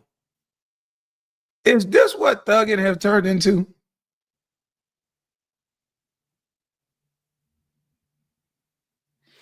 JJ said, because Casino didn't care about nobody. He lived off his brothers, always had goons around him in the clubs. Why? If I'm going to live off my brother, if my brother allowed me to live off of him, the last thing I'm going to do is bring goons around. You know what kind of goons I'm going to have? I'm going to have them goons that can shoot you and don't have to walk off and don't have to run nowhere. See, I'm going to have real goons. I'm going to have them goons that if you come playing, they're going to lay you down right where you stand at, and we ain't going to have to run nowhere. Them goons that sign off for the body. Yeah, I shot him. Here you go. Sure did. Shit, we got millions around this bitch to protect. See, I don't think people understand what real goon is. When you got that type of money to still be dibbling and dabbling in the so-called goon stuff, that you got to go to prison and you got to pay all this shit. You got to pay all this money to these Jewish lawyers, because all these rappers do is end up giving their money out to all these attorney fees. That's all. If he get off of this, the amount of money that Future is going to have to pay, I just be laughing when I see another rapper and then they go get the same attorney. They all got the same attorney. Oh, this rock star attorney, he getting them all off. I be sitting there looking like, boy, these niggas still keep falling for this trap. All the money that they make always go back to the same people because they can't stop this one thing, being a goddamn criminal. What is so good about selling drugs? I don't understand what's so good about selling drugs. My brother sold drugs. They didn't have $1 left from the drugs that they sold. The feds gonna come take them cars, they're gonna come take them houses, and they probably gonna come sleep with your girls anyway. Them police officers hit most of these niggas' girls. And your enemy's gonna sleep with them anyway. So what is this lifestyle that people keep perpetuating? I don't get it at this point. We done seen the end of Scarface movie. Everybody loves Scarface. Do you not know Sosa killed Scarface at the end of this goddamn movie? You know that, right? You're loving destruction. Sosa said, don't fuck with me. The one thing you don't do is don't fuck with me, Tony. I'm telling you now, don't fuck with me, Tony. Do y'all not know what happened? Yeah, he went out in the blaze of glory, but Sosa told him not to fuck with him. He ended up bleeding out on his own floor.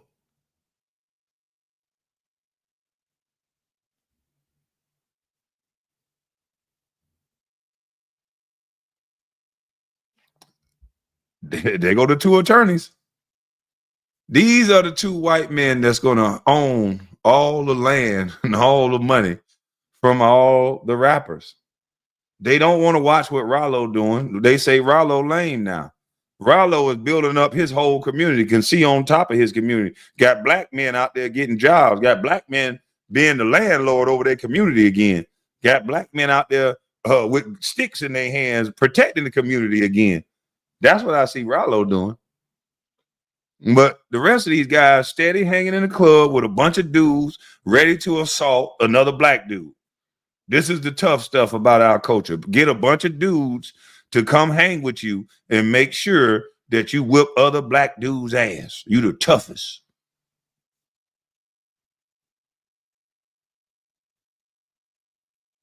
We ain't rap stars and NBA players. We got goals too. Man, I shout out. I don't even know what that means, but the men and women that I salute, I told you, I don't know nobody. All the dudes that I know now from the business world are all independent men that got their own houses, they got their own stuff going on, because that's the only way you could truly be free. I just don't understand, man. Your brother is Future. You are part of the company. Instead of buying bricks that are illegal bricks, why not buy 350,000 of real legal bricks in wood and build up Atlanta? This shit cheap around this motherfucker. Wherever Future from, he should have been putting the money back in that community, not in the streets for his bricks, but he can go buy the whole. Where Future from? College Park? Go buy all the Camelot apartments right there in College Park and regentrify the neighborhood yourself. Make sure people stop pissing on the sidewalk, selling dope and doing dumb stuff. That area is right there by the airport. That's prime real estate. White folks are going to come in and take those apartments over one of these days, and they're going to kick all the drug dealing and the stupid shit away from that airport, and that's going to be $1 million play. That's going to be $1 billion play. Watch what I tell you. In a couple of years, the people who can wait it out, they're going to regentrify over there by that airport. And once they regentrify that area by that airport, the moment you see them white people walking them shih tzus, and moment you see parking places going up, because that's what they're going to put over there. They're going to put one of them park and go parking lots over there so you can park and go your ass to the airport. Watch what happens. And they're going to push everybody out of there because we keep getting caught up. It don't matter if you give us money now. You can see it. His brother got millions of dollars, and instead of him being an influence on his little brother or whatever he is to him and saying, we're going to take this money and we're going to do something good to where none of our family have to worry about going to prison. Nobody go to jail no more. We ain't doing this shit no more. This is what's real. Making sure we here for our children. This was real. We can still have our persona. We can still protect ourselves. We don't got to sell dope to feel like a man. You don't got to sell dope to get no women. Be a trapper to get some women or have this edge to yourself. You don't got to do that. You can do the same thing. You can have the same edge selling real estate. You can have the same personality not going to jail. If girls only like you because you go to jail, then you might need to get a new girl. This shit crazy at this point. Make all this goddamn money to give it right back to the people you say oppressing you, and to go right back to the Mason-Dixon line of poverty, below the Mason-Dixon line, and you might take Future with you. This don't make no sense. I know how we do it at Cliff World TV, bro. We finna break this thing down like a Chinese pound. Now, FBG Casino, born Rico DeVille Booth, is a rapper associated with the Free Band Gang label, and his brother is none other than the platinum-selling artist Future. His legal name and ties to the music industry are now a part of a federal record. The arrest involves federal agencies, the Federal Bureau of Investigation, FBI, and the Drug Enforcement Administration, the DEA, and a co-defendant by the name of David Estom Mathalio Diaz. Now, the raid took place on Friday, November the 14th. I heard a female say real nigga N-words don't wear a seatbelt. I'd have told her to get the hell out. After we'd have finished doing whatever, that'd have been the last time I'd have just put that in my computer bag. Depending on how fine she was, real nigga don't wear a seatbelt. Doot, doot. Okay, she just a hot and ready.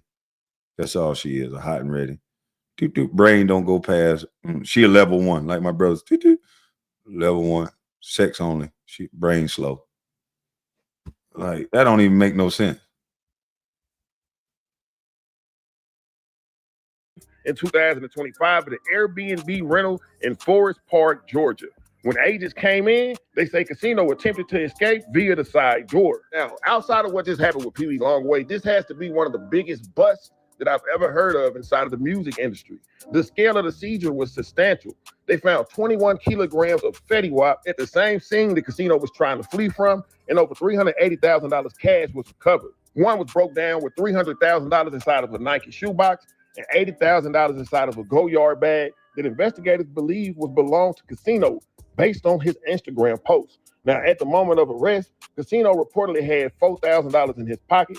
Some of the Fetty Wap bricks was reportedly had inside of luxury brand bags stamped with Louis Vuitton on top of the packaging. As of now, Casino was charged federally with a conspiracy to possess with the intent to distribute and serious offenses with high penalties. Because of the magnitude of the seizure, prosecutors are asking that they be held without bond and no bail due to flight risk and the severity of the situation. Now, in their motion, prosecutors would argue that Casino said his income is declared at about $2,166.67 a month as a studio manager. Prosecutors not buying it. They say that it's inconsistent with his prior lifestyle. A home studio manager at about $2,166.67 a month as a studio manager. Prosecutors not buying it. They say that it's inconsistent with his prior lifestyle. A home that he lives in is valued at around $4 million, multiple luxury cars. So this dude being loud out in public, making $21,000 a month on paper with a $4 million house.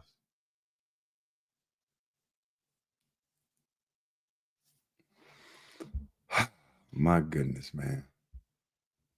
Shorty want to be a thug. You can't tell me that we already know the ending of this story and guys are still signing up to do this. I'm just trying to figure out, is the vagina that much better? I don't think so. Basketball players sleep with the same girls and we don't have to go to jail for the girl. I just don't understand. After you make it to a certain level of success, why in the world would you do anything street after that? Outside of protecting yourself, a female that you care about, your children, why would you do anything street? Always posting the wrong on the net. And the fact that they keep mentioning his brother, they gonna really nail him to the cross. They mention his brother every time. Ain't no way in the hell I'm gonna get my brother caught up in. My brother TJ become he gets $76 million right now today. And he put me a part of his company. He ain't got to worry about me doing Nathaniel to mess up his business or get my name in something that's gonna bring light to him. That to me is where I fuck up at. If I do something that bring light to my brother name, I'm a fuck up. If I know the feds, I know these white folks want to get to the money that my brother got, and I do something to make light to my brother name, that's shame on me. Only time that you gonna hear me bringing something to my brother name is when they see me saying, okay, well, he done took something what his brother gave, and now they got 2 hotels over here on Jekyll Island. Oh, they got Sapelo Island resorts over there now. His brother gave him 10 million. He done set up resorts over there on Sapelo Island, boy. That's what you'll see fucking with me. You ain't gonna see me trying to be street and be running from the police when we millionaires. Like, what the fuck are we doing? And we got to start looking at it as lame like that. You running from the police and your brother is a millionaire and your brother's setting you up in position for you could do something that you ain't got to run from the police. And that's where your brain took you back to doing. That's crazy to me. First, Mercedes-Benz, BMW, and large cash holdings. The DEA would claim that the seizures of the 21 kilograms of the fentanyl and the over $380,000 in drug proceedings is a direct hit to those who seek to poison the community. The authorities are framing this as not just a celebrity case, but part of a larger crackdown on the fentanyl trafficking. Now, y'all already know that Pee Wee Longway just got jammed up not too long ago, and Hood Rich Pablo 1 just came home. Now, keep in mind that Fetty Wap is one of the most lethal synthetic opioids. I heard somebody say he got set up. I said he just stupid as fuck. Exactly. Ain't no, you a get out of jail free card. He ain't no street cat no more. You Future brother. You know, if he was a street cat before they knew he was Future brother or before Future made it, they don't understand the jealousy. If you from the hood, then you know the jealousy of the hood. There's no way they're gonna let you still continue being a street nigga where Future is your brother. They'll do anything to get to you just so they can get the Future. He lucky they ain't try to unalive him. He probably done been through all kind of shootouts and all kind of stuff. You Future brother and you still trying to be a street cat. Even street cat gonna be like, wait a minute, who is this nigga? Oh, I remember we used to do plays back in the day, but he's still out here? And Future his brother? Oh man, if I ever get in trouble, boy, that's my get out of jail free card. Shit, I'm gonna tell him I talked to Future too. Hell yeah. Okay, you gonna do it too? Or hell yeah, 2 or more for a conspiracy. Fucking right. Let's call the GBI right now. Tell them we got something in the works for him. We can set this shit up from 10 years ago. 10 years now. Shit, we'll get a 10-year ball stretch where we really can ball, do what we want. I'll call Detective Lacey right now. Shit, he caught one of my other partners on the case and he let him do some shit like this. So shit, we'll tell Lacey that shit, we gonna just start working with Future brother, and you just let the feds know, stay off of us. Let us ball. I'll take 2 years out of the situation if I have to. Shit, hell yeah. They give me 10 years of balling. I'll take 2 years. Yeah. Okay, yeah, we'll bring you Future. Okay, I got you. Okay, yeah. That's how they do it. Shit. Ain't nowhere in the hell you could be Future brother, a celebrity's brother, and still try to be out here in the streets. There's too much jealousy and envy for that to happen. All he gonna do is have sex with the wrong girl, and them dudes gonna want him out the way. They gonna want him out the way, boy, and they gonna do everything in their power to get him out the way. Real nigga my ass. Y'all believe in that real nigga stuff. That is fake as I don't know what. It's a bunch of insecure little jokers that's running around chasing the same heifers. If they see one sleep with one, they want to sleep with them too. They arguing over the simplest, stupidest stuff, depreciated cars, and it's weird. It's weird, bro. This hood shit ain't nothing but a trap. He could be envious of his brother. I don't know. But this is a bad light. If you envious of your brother, this didn't help you or your brother. And law enforcement agencies have prioritized major seizures. 21 kilograms, man, that's a large figure, man. Now, the fact is that an involved known rap figure means that the story will carry casual weight just because of the image, the branding, the hip-hop community reactions. But for Casino, beyond the criminal implications, there are reputational and commercial consequences, man. The music career, the label relations, the public perception. And the crazy part about it is this dude was still rapping about the lifestyle that he was living. One go get some rain wrap, we bustin' down. Don't forget to sweep the flow. Split on my neck, a bird on my wrist. Deuces on my finger, I'm talking sick. Making this type of music, it don't even make no sense. Now the case may. Damn. He rapped about everything. I wrap up the dope, sweep it up, clip it up, send it out to Mexico. Then pull the feds just, he wrap it up, send it out to Mexico. Mm-hmm. Little Johnny. Okay, we're gonna go pick up Johnny ass too. Mm-hmm. My bitch helped me Clean up the spot. Okay, we're gonna lock his bitch up. Man. It also affects his brother Future by association, or at least bring renewed media attention to the Free Band Gang circle. Now, Future just had his 42nd birthday, bro. I know he over there shaking like a mini bike right now, bro. But let's go ahead and get into the official video of this raid, man, before we come on back and just talk about it and add more context to the situation. We're here to announce the creation and discuss some of the early successes of the Wilhelm Homeland Security Task Force, which is based here in Atlanta, but covers all of Georgia. The Wilhelm HSDF was established pursuant to President Trump's Inauguration Day executive order protecting the American people against invasion. I'd like to invite Special Agents Charles Brown and Schrank to speak about the organization and the objectives of the HSDF, and then U.S. Attorneys Keyes, Heap, and I will each talk about a few of the cases that are underway in our respective districts. He said they don't need a private investigator for this case. He tell it all. No. God, no, man. Beautiful morning. I like all those Future songs, man. Beautiful. That was Kanye right there. Beautiful morning. Oh, yeah, let's cancel Christmas. Look at what all he get caught with.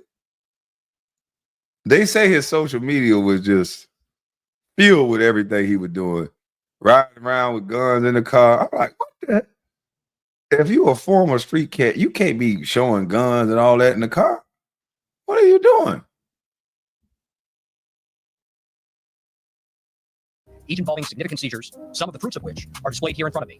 The multi-agency collaboration at the federal, state, and local levels, and the transnational nexus of all of these cases. We'll then each take a couple of questions before breaking out into separate groups. With that, I'd ask FBI Special Agent Charles Brown to introduce the HSTF.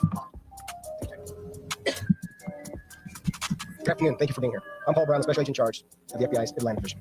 FBI Atlanta is proud to announce the establishment of Atlanta's Homeland Security Task Force. The objective of the Homeland Security Task Force is to eliminate the presence of cartels, foreign gangs, and transnational criminal enterprises from the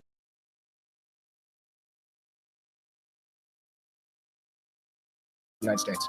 This is not business as usual. It will allow us to extend our reach, share intelligence in real time, and target threats at every level. The Homeland Security Task Force represents the power of partnerships at the federal, state, and local level. It brings those resources to address threats more effectively than any can alone. This brings a whole of government approach to protecting our communities. The Homeland Security Task Force will absorb key components of the Organized Crime Drug Enforcement Task Force, which has now been retired, to include the Organized Crime Drug Enforcement Task Force, the Strike Force's infrastructure, partnerships, and funding. The Homeland Security Task Force model will provide coordinated coverage across the nation with the task force in every state and Puerto Rico. These task forces will leverage the resources of the United States intelligence community to enhance our investigations. The cartels and transnational criminal organizations have enabled violence to intrude in our communities by flooding them with violence and drugs. As I've said to you before, every Georgian deserves to feel safe in their homes and their community. The establishment of the Homeland Security Task Force is a key step to ensuring that this occurs. Within only a short time, the task force is already making an impact, and you'll hear about that from the United States attorneys shortly. I'll now be followed by Homeland Security Investigation Special Agent in Charge, Steve Schrank. Good afternoon, everyone. Thank you for being here today as we announce the launch of the Homeland Security Task Force Network here in Atlanta, a city that is known for being central to our mission in protecting communities and the dangers posed by criminal cartels, foreign gangs, and transnational criminal organizations. Before I begin, I'd like to take a moment to thank the leaders from our partner agencies who are here with us today.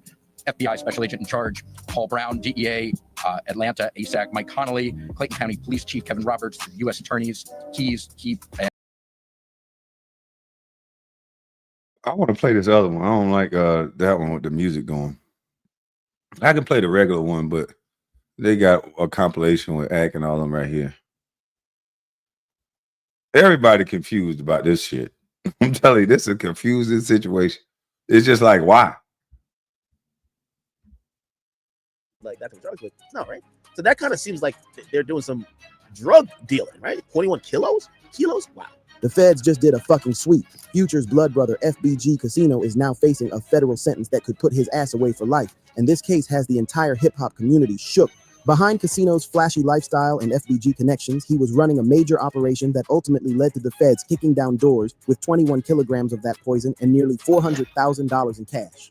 The crazy truth behind what brought Casino down is more complex than anyone imagined, and the feds are building something bigger that could reach all the way to Future himself. Yo, what's good, fam? We about to dive deep into some real federal drama that's been shaking up the Atlanta hip-hop scene, and trust me, this story got more layers than you think. Now, before we get into this wild ride, let me keep it 100 with y'all. The street's been buzzing about Casino getting snatched up, but yo, We about to separate the facts from the fiction, the real from the fake. November 19th, 2025. That's the date that changed everything for Rico DeVille Boyce, better known as FBG Casino, Future's actual blood brother. This 41-year-old was chilling at an Airbnb in Forest Park, Georgia, when the federal task force came through like a hurricane. Now, hold up before y'all start thinking this is just another street arrest. We talking federal charges, mandatory minimums, and the type of case that got Rico written all over it. But here's where it gets real spicy. Casino been moving like this for years, so why now? And why him? So, check it. November 14th, 2025. Federal agents from the FBI, DEA, and Clayton County Police rolled up on this Forest Park rental property like they were serving warrants in a movie. Picture this. Casino sees them coming and tries to make a run for it through the side door. 41 years old, running from the feds like he's still 20-something in the streets. But here's the thing about federal agents. They don't come unprepared. They had this whole operation mapped out, probably been watching Casino for months. When they grabbed him trying to flee, they found $4,000 cash in his pockets. Now, for most people, that's a lot of money, but for someone moving the weight Casino was allegedly moving, that's just walking around money. Now, in the hood, we know running from the police is natural instinct, but when it's federal agents, that's a whole different level of heat. Casino's situation was different, because this wasn't no corner boy operation. We talking about a sophisticated distribution network that had been flying under the radar for years. Let me tell y'all about David Estevan Montillo Diaz, the 23-year-old from Coachella, California, who got caught up in this mess with Casino. This cross-state connection is what probably put them on the federal radar in the first place. When you got people moving product from California to Georgia, that's interstate commerce, and that's when the feds get interested. This young man from the West Coast probably thought he was just making some easy money, but now he's facing the same life sentence as Casino. They caught Casino with $4,000 cash in his pockets. So they facing a life sentence? Damn. So how you go from all these hotels? Boy, look at here. Dang, boy. What? Future oldest son sell dope too. He in prison in Georgia. Future got a son old enough to be in prison? I thought Future son is with Sierra. What the hell you talking about?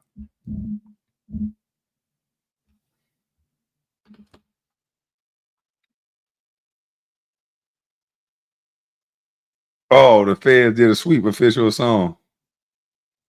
7 years ago, the video of his brother is playing that Dope Boy. Yeah. You can let it play till the music comes on and maybe edit it out after. Yeah, it's in this video right here too, man. It's in this video. He playing a Dope Boy.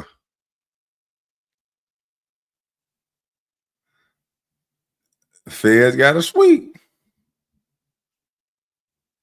But that was just pocket change compared to what they found inside. 21 kilograms of that deadly substance, $380,000 in rubber-banded cash stacks, a money counter, food sealer machine, and a Glock 19.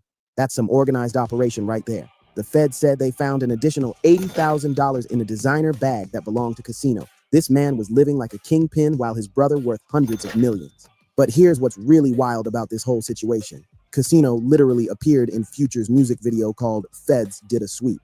In that video, he's surrounded by money, product, and living exactly the lifestyle that eventually got him arrested. Life imitating art or art imitating life. Either way, it's like he was telling the world exactly what he was doing, and the feds were probably taking notes. But yo, this is... I think these dudes get caught up in this lifestyle, man. Because just think about it. When you in it, it's fun. It's women. It's high pace. Is everybody on you? You can say you got dang up there with the rappers and the athletes and the ball players. Because a dope boy or street cat get just as much attention locally, and in some areas, depending on where you are, they're more important locally than the athletes, than the rappers. Well-respected street cat, everybody love them. And so it's an addictive lifestyle that people want. I never really understood it because I'd be like, as a kid, I would just see it. It's all superficial. It was like, it's built on bullshit. I would watch guys that they have a life, they have a woman, they have everything, but they sell drugs. And then when they leave, they woman got to go to the next guy that got everything that they got. So I'm like, why not just be the guy that have that shit without that? Without going to jail. And if these women only into dudes that can take care of them, I don't want them bitches anyway. And you know, you see the true nature of of people in that lifestyle, though. It's broken down to the bare necessity. that kingpin girl, and she out there and she need money, she going to the highest bidder. She don't give a damn if it's your enemy. If she in that street life and you provided a lifestyle for her that she can no longer have, she'll go to your enemy to keep that lifestyle. And that's what usually end up happening. Your enemy, your rival, the rival drug guy usually end up with your chick because he the one with the money. Most of the guys around you ain't got no money. They usually protecting you and your bag. So they go to the rival guy. And it's a high stake game of that. Like y'all say, it's a crazy lifestyle. I don't get it. I don't see why people want to do it, but hey, you're gonna have fun for 5-6 years, and then you're gonna do about 10 years, 15, if you're lucky, and then you're gonna come out an old man and you can go get a job and you're gonna have a bunch of stories, but that's about it. I really don't get it. But hey, some people do. Where the story gets deeper than just a simple possession case. See, Casino been in the game since way back, talking about it openly in interviews, even dropping mixtapes called Ex-Drug Dealer in 2013. The man literally told the world he was an ex-dealer, but apparently that X part was just for show. Let me break down Casino's timeline for y'all, because this story been building for over a decade. Back in 2013, he dropped that Ex-Drug Dealer mixtape, claiming he was done with the streets and focusing on music. The project featured Future, Young Scooter, and had production from Metro Boomin and Zaytoven, all the heavy hitters from Atlanta. Casino was positioning himself as someone who left the streets behind for the music industry. Fast forward to 2017, and Casino's doing interviews with DJ Small's Eyes, talking about how trapping is dead, saying real trappers don't exist no more. He's literally on camera saying the game changed, that people are sloppy, posting everything on social media, basically building their own cases. The irony is thick, because that's exactly what he was doing, building his own case through years of interviews and social media posts. Then there's that street politician interview where Casino's moving around allegedly strapped, talking about having shooters on deck, showing off weapons in the back of a Rolls Royce. People in the comments were saying he was moving reckless, shooters on deck. Why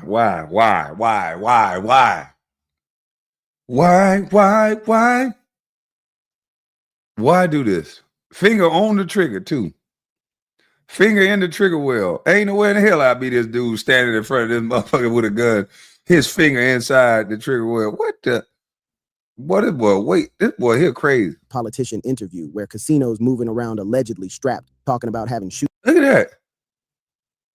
He got his hand inside. Why is his finger like that? Ain't nowhere in the hell I'm standing in front of this dude. He got a gun like that. He don't know not to keep you supposed to keep your finger out of there, boy. 41 years old and still trapping and running. Why? I don't know, man. Going ham for show, member for 12 months. I don't get it, man. I don't understand this. You was in the streets before. You should know how the streets work.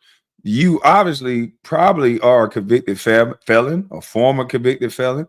If you were in the streets one day, you should never have a firearm in your hand. For a black man, period. I'm a licensed gun toter, but I still don't want it on me sometimes. Them police just come and go crazy. Like, I don't, This is crazy. He want to ride for the dogs? This don't even go together. Rolls Royce, machine gun. It don't go together. And if you got a Rolls Royce, you would think that you living or moving in a way that you don't need this around you at the ready like that. Because God forbid you shoot at my Rolls Royce. Like, come on now, dog. Wait till I get in the bucket. You know what I mean? Don't shoot at the Rolls. The hell we doing? You shooting at Rolls Royces now? But this right here, when you think of Rolls Royce, you think of a certain level of luxury, fine dining, and a certain lifestyle. And usually it don't come with a Uzi. I don't know why. I bet you the owner, that the motherfucker who made Rolls Royce was like, what are they doing in my cars? Look like something I hold. Yeah. It look like that motherfucker you got. But I just don't understand this, man. Shooters on deck, showing off weapons in the back of a Rolls Royce. People in the comments were saying he was moving reckless, that these videos were just self-incrimination. One comment said, "How many homies got to go to the feds before these cats realize these videos are just self-incrimination?" Turns out that comment was prophetic. For y'all who might not understand the street dynamics, let me explain. When your brother is worth $50 to $100 million like Future, and you still out here risking federal time, that's either pride, stupidity, or something deeper. In the culture, we call that not wanting to feel dependent. But Casino took that independence to a whole different level. Some people would rather risk everything than feel like they're living off someone else's success, even if that someone is their own blood brother. But here's where it gets complicated. Casino wasn't just Future's brother. He was also involved in the business side of FBG. He was described as someone who handled day-to-day operations, someone Future trusted with the label. So the question becomes, where does the legitimate business end and the illegal activity begin? That's exactly the type of gray area the feds love to exploit in RICO cases. The real kicker, though, Casino facing a mandatory minimum of 10 years with a maximum of life in prison. At 41 years old, that's essentially a death sentence. But here's what got me thinking. Casino been moving like this for years, posting on social media, doing interviews, even had that viral moment in Future's Feds Did a Sweet video where he's literally surrounded by money and product. So why did the feds move now? Real talk, somebody had to drop a dime. You don't just stumble across 21 kilos and $380,000 in cash by accident. The feds had specific intelligence. They knew exactly where to look, when to move, and what they'd find. Casino been operating for years, but something changed. Maybe it was the co-defendant David Montillo Diaz from California. That cross-state connection probably put them on federal radar. But let me tell y'all how. Damn, man. God, to be most. What he 41, 42? Yeah, he got some mandatory minimum. He gonna have to tell, boy. If he don't tell, he gonna do some time, boy. He should have opened a dispensary. Yeah, somebody told on him, boy. I told you that's what's gonna happen every time they're gonna tell on a guy like him. That's Future, brother. They're gonna look at him like he shouldn't have been in the streets anyway. Them street niggas was loving the fact that he was still trying to be street. They were like, ooh, we gonna tell on his ass. This is crazy. They said these niggas know the feds have dealers too. Yeah, the feds got people on the payroll. They ain't got to do nothing. The feds got people that can come talk that street talk better than you think. And they'll come Swiss cheese something. They got criminals on the payroll. It's certain things that the feds can't do. This boy here, man. These people. I'm glad I'm lame. I'm glad I'm working Ohio. I'm gonna be a free lame. How these federal cases really work. The feds don't just wake up one day and decide to raid somebody. They build cases for months, sometimes years. They use wiretaps, surveillance, financial records, and most importantly, they flip people. Somebody in Casino Circle got jammed up and started talking to save their own skin. Could have been someone who got caught with a smaller amount and decided to give up the big fish to avoid doing time themselves. Now, this ain't just about Casino getting caught with product. The feds love building RICO cases, and they got a blueprint from what they did to Young Thug and YSL. Think about it. Future got FBG, which stands for Free Bands Gang. Casino runs day-to-day operations. They got multiple artists, money flowing, and now federal charges. The feds could easily paint a picture where Future is the leader of a criminal enterprise, using his music. Boy, that's something you don't want to hear, boy. Hey, that's something you don't want to hear right there. If I'm Future, boy, I can't rap, I can't think, I can't breathe right now. Because the feds could seize all of his assets and say this was a part of a continuing criminal enterprise. They literally can seize all of Future's, they can freeze his accounts. They could, because if this guy is a part of Free Band and he was handling day-to-day operations, they could say this was just a front for him to handle his drug business. Lock up everything, close up Free Band Gang. Future, we don't know who money this is. We know you got some money from over here, but while it's wrapped up in this investigation, that money is my money.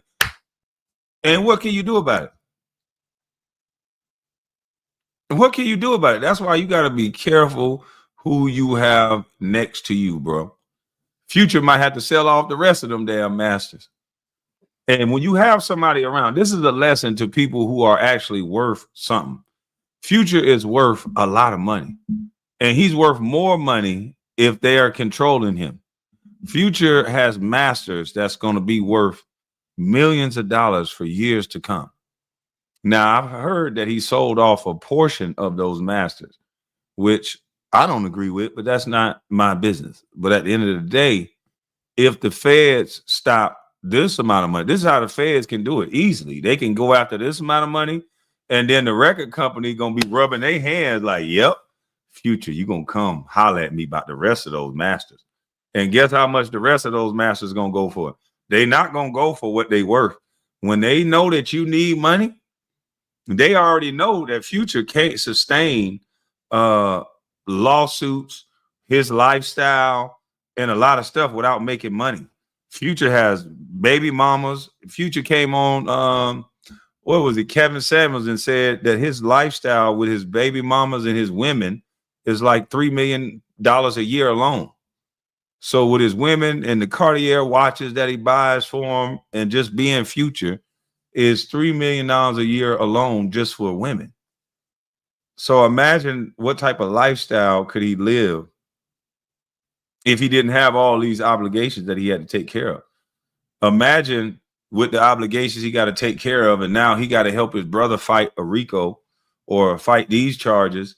And then this is what you don't understand. The moment Future come and help his brother and go buy him an attorney, that's when the feds are going to say, yep, why would Future come put up $2 million for his brother? Why would he do this? It's Future is fucked either way it go, in my opinion. Somewhere down the line, financially he's fucked, or physically he could be messed up. Oh yeah, he $3 million. He said on Kevin Samuels, something like that, $3-4 million. That's why y'all say this stuff is pimping. Any woman gonna go to a dude that's gonna buy him watches and all kind of other shit. Like he in the limelight buying watches and doing all that stuff. That ain't pimping. They'll let you think it's pimping until a few years from now, and they see the receipts of what it looks like after that.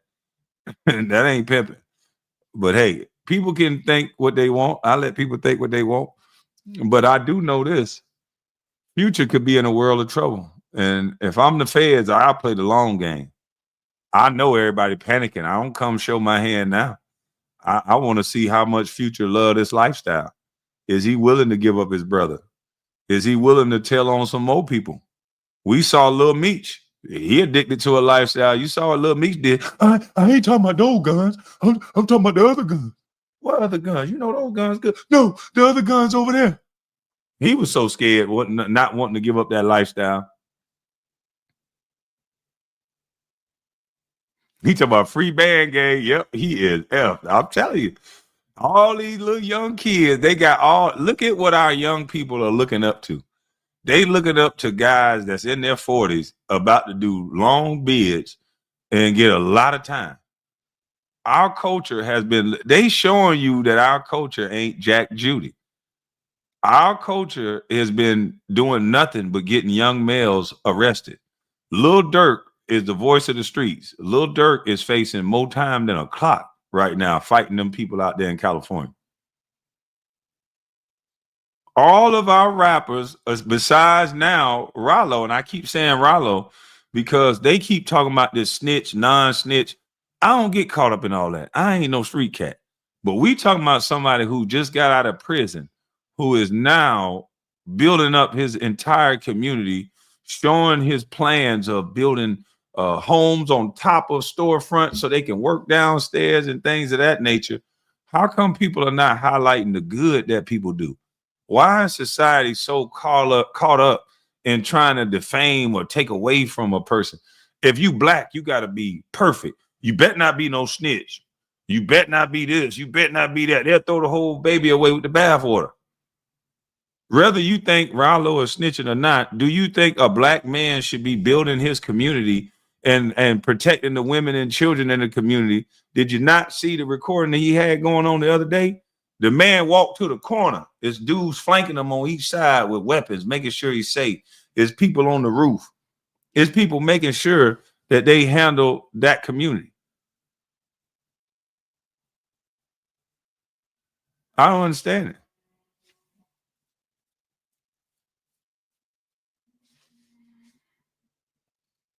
Why can't we focus on the things that people are doing that's positive? T.I. is building up the community. Boosie is building up his own estate and building Airbnbs in his backyard. Why do they have to? Now, Boosie may have to go do some jail time because he allegedly stuck a gun in his back pocket or back pants and had security. Why in the hell would I touch a gun if I got security? All this damn fronting for the media and all this, like, fuck that. I'm not touching no gun. I'm 40 something years old. I'm a street rapper, but I done did my time. I beat a life sentence. I got people around me to touch guns. I'm not touching a gun. I don't need a gun in my back pocket. I got security right here. Why can't they just focus on the money? I guess that ain't real enough. I guess they got to have a hint of danger of going to prison because that's what make them real and us lame, I guess. I don't fucking know. Shit don't make sense to me at this point. Music career to launder money from his brother's operation. Look at what happened with Young Thug and YSL. The feds argued that YSL wasn't just a record label, but a criminal street gang. They used rap lyrics, social media posts, and business transactions as evidence. Future's in an even more vulnerable position because his brother just got caught with 21 kilos. The feds could argue that Future knew about his brother's activities and used FBG to clean the money. Let that sink in for a minute. Future been rapping about the streets, the trap, moving weight, all that could be used as evidence in a RICO case. Songs like Move That Dope, Karate Chop. His whole catalog is filled with references to the lifestyle his brother was allegedly living. The feds love using rap lyrics, and Future got a whole catalog talking about that life. They could argue that FBG isn't just a record label, but a criminal organization with Future as the boss and Casino as the street lieutenant. Here's another angle the feds might pursue, following the money. If Casino was making hundreds of thousands of dollars from illegal activities, where was that money going? Was any of it being invested in FBG? Were there legitimate business transactions that were actually money laundering? The feds have forensic accountants who specialize in tracing dirty money through legitimate businesses. Now, this ain't just about one arrest. This is about how the feds operate in 2025. They don't just want the street level dealers. They want the whole organization. Look at what happened with YSL. Look at what they tried with Cash Money back in the day. Look at the BMF case. The pattern is always the same. Start with the soldiers, work your way up to the generals. But here's what really got me thinking. Why now? Casino been doing this for years. So why did the feds move in November 2025? Could be that Trump's new administration is cracking down harder on these cases. Could be that someone high up in Casino's organization got arrested and started cooperating. Or could be that the feds finally had enough evidence to move forward with a larger RICO case. But here's what really got me confused. Why was Casino still in the streets when Future could have easily put him on payroll? We talking about a man worth hundreds of millions, and his blood brother out here risking life in federal prison for what? Pride? Independence? Or maybe Future been keeping his distance because he knew this day would come? See, in the streets, there's this mentality that you don't abandon the game that made you. Even when you got legitimate opportunities, some people feel like they owe the streets something. Casino might have felt like he couldn't just walk away from the people who were depending on him, the network he built over the years, but that loyalty to the streets might cost him the rest of his life. In the streets, we know family loyalty runs deep, but business is business. Future probably told Casino years ago to get out the game, but you can't save somebody who don't want to be saved. Now Future in a position where helping his brother could implicate himself in a federal conspiracy. If Future pays for Casino's legal defense, the feds might argue that's evidence of a criminal enterprise taking care of its members. The real question is whether this is just about Casino, or if the feds building something bigger. They got Casino on conspiracy charges, which means they believe he was working with others. They got that California connection with Montilo Diaz. They got years of social media posts, interviews, and music videos that could be used as evidence. This could be the beginning of a much larger investigation into FBG as an organization. Let me tell y'all about this Homeland Security task force that arrested Casino. This ain't just local police. This is a federal task force specifically designed to target transnational criminal organizations. They got resources, they got manpower, and they got a mandate to go after big fish. The fact that they use this task force for Casino's case suggests they think this is bigger than just one man moving product. At the end of the day, Casino's situation isn't just about getting caught with product. It's about pride, family loyalty, and the consequences of not knowing when to walk away. This man had every opportunity to leave the streets behind. His brother is one of the biggest rappers in the world. He could have been living comfortable without risking federal time. But sometimes, the streets don't let you go. Or maybe you don't want to let the streets go. Casino's story is a cautionary tale about what happens when you can't evolve past your circumstance. Yeah, I agree with that, boy. You got to evolve past your circumstance. Like, God, if that's all you can do is be street, everybody gonna move past you. You're gonna be the old nigga in the club. You gotta grow up one day. Everybody got to be lame at some point. You can't just be the cool kid in school all the time. That means you're doing too much. You're doing too much. I don't want to feel like switching everything over. I don't feel like switching everything over to do this live. So I might just do it like this.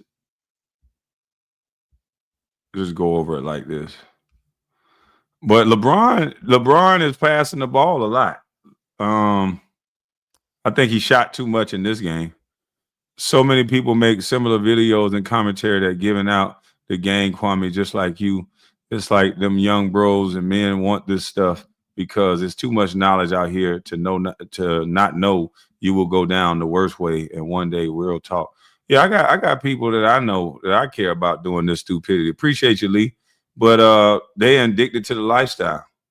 And you gotta let them go through it. Unfortunately, you can't tell somebody that's making money and driving fast cars and having fast women. They get caught up in that and they think that's real. So you gotta let them have it. But this is where we at with it. This right here is where we at with it. LeBron is playing well as long as he keep up passing the ball first. I think he shot the ball too many times. I think he had 17 points, 17, 18 points on like 17, 18 shooting. And I'm like, what in the hell? LeBron James plus minus is bad. He got to work on getting back on defense. They have to switch everything when they come together for LeBron. He's still getting his legs up under him. But I do like his pass first mentality. I'm still shocked that he can run the way that he's running. But let's go over some of the game.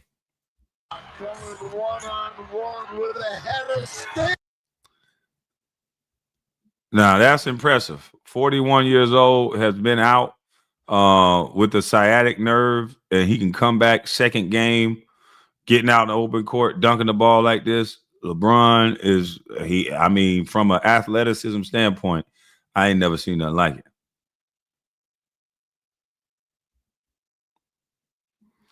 Now we got the pick and roll going on right here.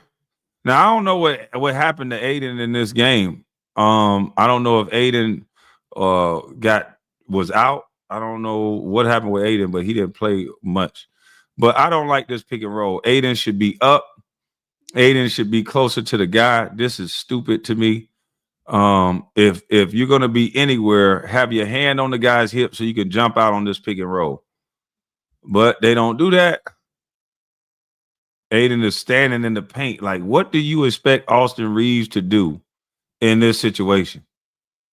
I would like to see this young guy close the distance by taking a dribble to the right to make sure Austin Reeves is on his back and then come downhill and let's see what Aiden does. Oh, man. See what I mean? This is what they give credit for the best scorers in the NBA. They give them credit for being the best scorers in the NBA. When the number one goal is supposed to be to protect the paint. And you guys just watch the kid through defensive schemes only. You just watch the guy just walk right down the middle of somebody's paint. This is basketball. This is what they want to tell y'all is the greatest basketball. All right, Aiden set a pick out top. You can't do this with Luka. Luka, pretty much no defense work on Luka as far as pick and roll. But the best thing I would be doing is poking at the ball. Luka stands up tall on his dribble. I would be low with my center and poking at that ball, not standing like a statue like this. Number 19 did a great job. He did a great job coming off hard, trying to get a hand up. He's just young. I think this is Ace Bailey. Ace, you got to use that inside hand. That's the only critique I got. He fought like a monster and dog to get over this pick, but you got to use that left hand to get a hand up. That left hand. Luka does a great job of sticking that foot out there, so you always have to be mindful of where his feet are because his base is usually wider than his or extended out further than his upper body, and he can still make shots like that. So he comes back. If he use that left arm, he get his hand on that ball and not the right arm. But he's so busy trying not to play without fouling. He did a great job. Good D. But no offensive rebounding.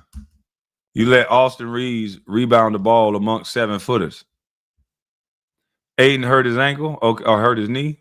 Oh, man, that ain't good. Oh, I seen it right there. He just went down. He grabbed his knee. All right. I love what the Lakers are doing now as far as posting Luka, posting LeBron. LeBron has always been a great passer. They made LeBron start shooting the ball as much as he did. But LeBron is a willing passer, and he's a big guy. He can see over the defense.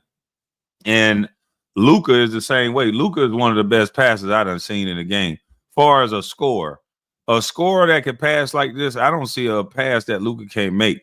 So throwing the ball in the post is a penetrating pass. It's not always about scoring. We hear a lot of scorers talk about who they throwing the ball to in the post and all this stuff. That shows that they're very limited on what they understand about basketball. Throwing the ball in the post is not always for the guy that's in the post to score. It's called a penetrating pass. Most scorers don't know that because they don't like to pass. But that's what it's actually for. It's to collapse the defense like number 23 is doing. He's collapsing down to Luka. When a guy can score out of the post more efficient, it makes it better. But penetrating pass nevertheless, because you can get a high percentage shot. Luka is something different. Luka, he invites the double team. Luka patience invite the double team. And look at what Luka does. Soon as I see you make one mistake, watch this. Book up and one. And then pat him on the back. All right, another pick and roll I don't like. Very terrible pick and roll. Aiden is sitting back in the paint. Once again, I'd have ran this play over and over again. What's the point of changing it? This kid didn't have to back dribble, but he was running this play for this guy. Book up, nice play. I would have ran that play over and over again. If they're not going to worry about stopping the point guard, why not just run the play over and over again? All right, they got it out top. Aiden is off again. Reeves fight over. For the people who think that the Lakers are going to win a championship, if the Utah Jazz, a team in the league that's struggling, a team in the league that's young, if they can get downhill and in the paint in one dribble, imagine this being Shy from OKC. Imagine this being Jabari Smith Jr. from Houston. Imagine this being guys that's actually going to not bail you out. They're going to go at the rim every single play. Imagine Williams being back from OKC.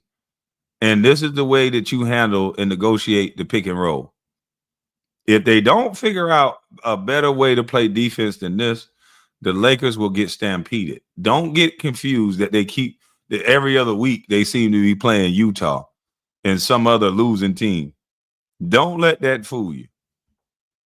Okay? When they get to a championship style of basketball, the Lakers are going to get blown out the water, or those referees are going to have to help slow the game down. Offensive rebound. LeBron, you 6'8", buddy. I don't need you standing there watching the ball. Really nothing he can do about that. I just said that for the LeBron fans. You know, they get mad off everything I say. Good post up. Nice penetrating pass. LeBron is in the corner. I would like to see LeBron come up a little bit to closer to where the referee is so Luka can see him, because Luka can make that pass. I would like to see LeBron stand up and quit sucking wind. This is the first quarter, first couple of minutes. Slide up that lane and be ready to receive a pass. Okay, he going. Slide up the lane some more, LeBron. Okay, Luka said, fuck it. You wasn't ready. But that's what's supposed to happen. You got to slide up that lane because Luka can whip those passes. But that's a penetrating pass, though. LeBron is fighting over. Oh, LeBron, you did a great job fighting over the screen. Don't gamble.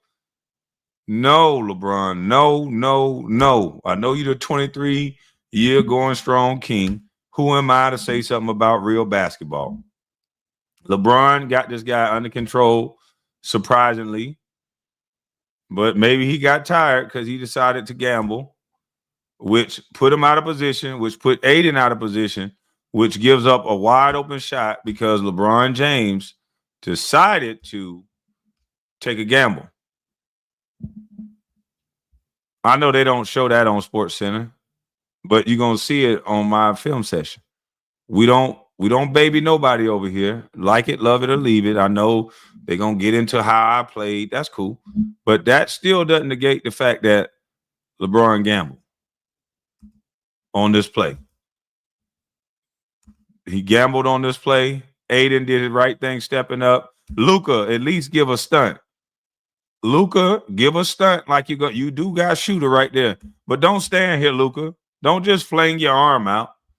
I don't like this type of body language. I don't know if Luka was flinging his arm out at LeBron, but Luka, after LeBron make a mistake, it's help the helper. Come up the lane. LeBron doesn't gamble according to some. Oh, that was a fucking gamble right there. And now they're going to pay dearly for it. They're going to pay for it with a 3. But Luka, you have to step up the lane and stunt. Stunt, Luka. That's not championship basketball. I hate to tell you. If LeBron can't make a mistake, and you only got one guy covering LeBron's back when he make a mistake, which is Aiden. Luka, you got to step up when LeBron make mistakes and vice versa. Nice shot. They don't like film session, boy. All right. Luka had a great play there. Well, good shot at the rim. He held his head down. Luka, we don't need you hanging your head. We need you to get back. You shot that shot. Don't fake like you sprinting, Luka. That's a fake sprint. See, Luka know them vet moves. I want y'all to look at Luka after he missed his shot. Luka hang his head. This is for him to get extra rest. I used to do that shit too. Damn, I don't feel like running back. Whew. And then now you go. But Luka has mastered this fake like I'm running hard. He hangs his head to get extra rest. And then he leans like he's digging in, running, but he really ain't going nowhere. So, Luka, you got to get that game. You got to get that up. You fake running right here. Get on back. You tried. The ball is being lobbed. Luka is nowhere in the film. Reeves, I need you to get in front of this basketball. All y'all backpedaling. Somebody declare the ball. Who got the ball? Reeves should be pointing. Hachimura, you should tell Reeves to get in front of the ball, or you say, I got ball, you keep sprinting back. Hachimura is not declining the ball. I would have said, I got the back man, Hachimura. I know you a little bit, I think you got a little Chinese descent. You got slanted eyes, but you got to open your damn eyes. You can see this man running parallel to you.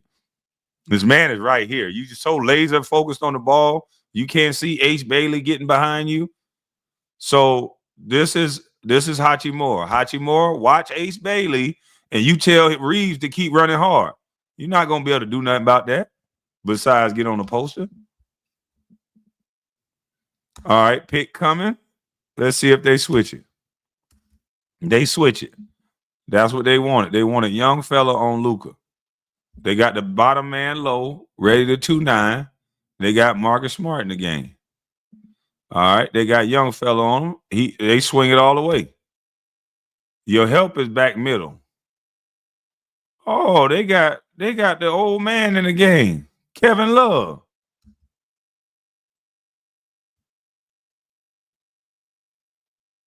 How old is Kevin Love? I don't know why they don't play Kevin Love. He ain't got no more legs.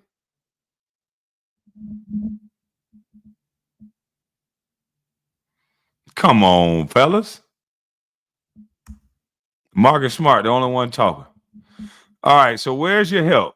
You got Hachimura at the nail. Everybody look like they're in good position, but nobody's talking. That's the one thing I noticed about these Lakers. They play offense individually and they play defense individually. Nobody talk. Marcus Smart should have said, I'm at the nail. Now, how was he able to go right back through to the right? Where is Allen? Look, The man just helped you. Number 11. You're standing there. That's terrible. The man is helping you. Right here at the nail. Hachimura is helping you at the nail. He came in so this guy can't run. Number 11, Jackson Hayes, I think that's him. He's going to relax when he should be in defensive stands. If Jackson Hayes walled up and got long, look at Jackson Hayes just standing there. While guys coming, Jackson Hayes is standing there. He didn't help out. Help the helper. He right down the lane. Thank God he blocked it. Hachimura made a great defensive play and blocked the shot. But he should have never got to the rim. He should have never got to the rim. KB, thanks for being you. Salute to you, Miss Melody Scott, 43 months.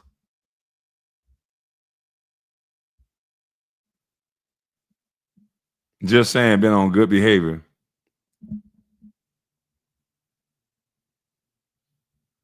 They don't know how legendary Kevin Love is because LBJ, he is a problem. Man, this dude will get you 20 and 20. Get him back in shape. I believe he can get you I believe he can get right now, he can get about 18 and 10 right now. If he get in shape, game shape, and put him a part of the offense.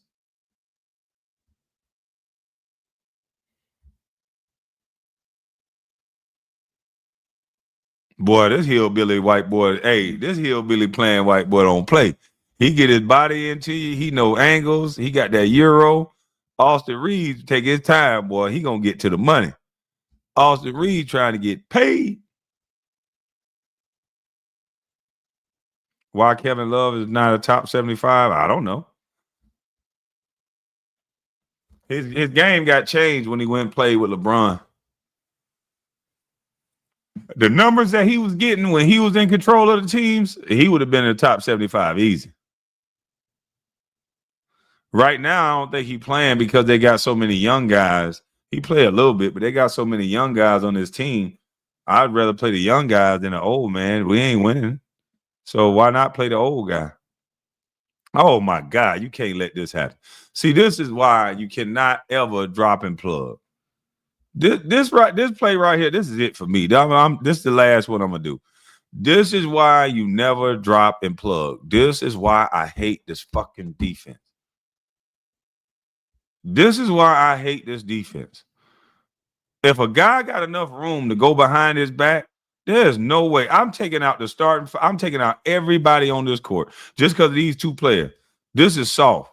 The point guard is soft at the point of attack. Pick coming left. Jump up and into the ball. That is the first problem. Jump up and into the ball. Now Luka it's harder for Jackson Hayes to screen you. Jump up into the ball. Now you get over the screen.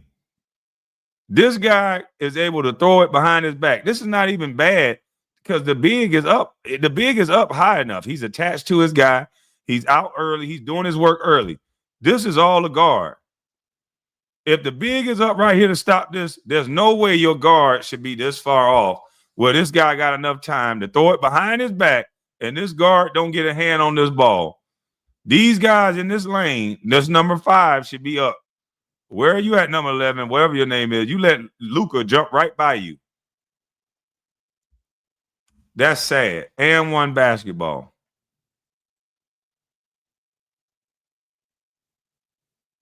And one basketball. There's no way. That big was up enough. With a crafty guy like Luka, you don't want a big to overextend. This was a good job by the big. He stopped the ball at the point of attack. He made him readjust. There should have been a guard in pick and roll defense, true pick and roll defense. A guard don't be this far off of a man. If he made himself harder to be screened, this would have never happened.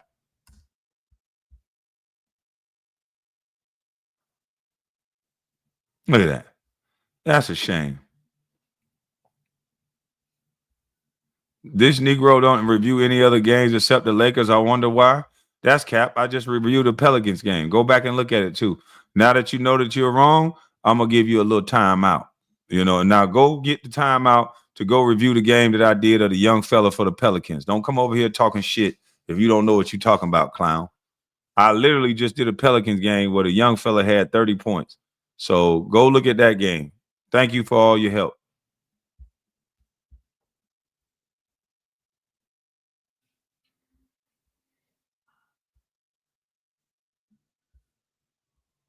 Good defense, Marcus Smart.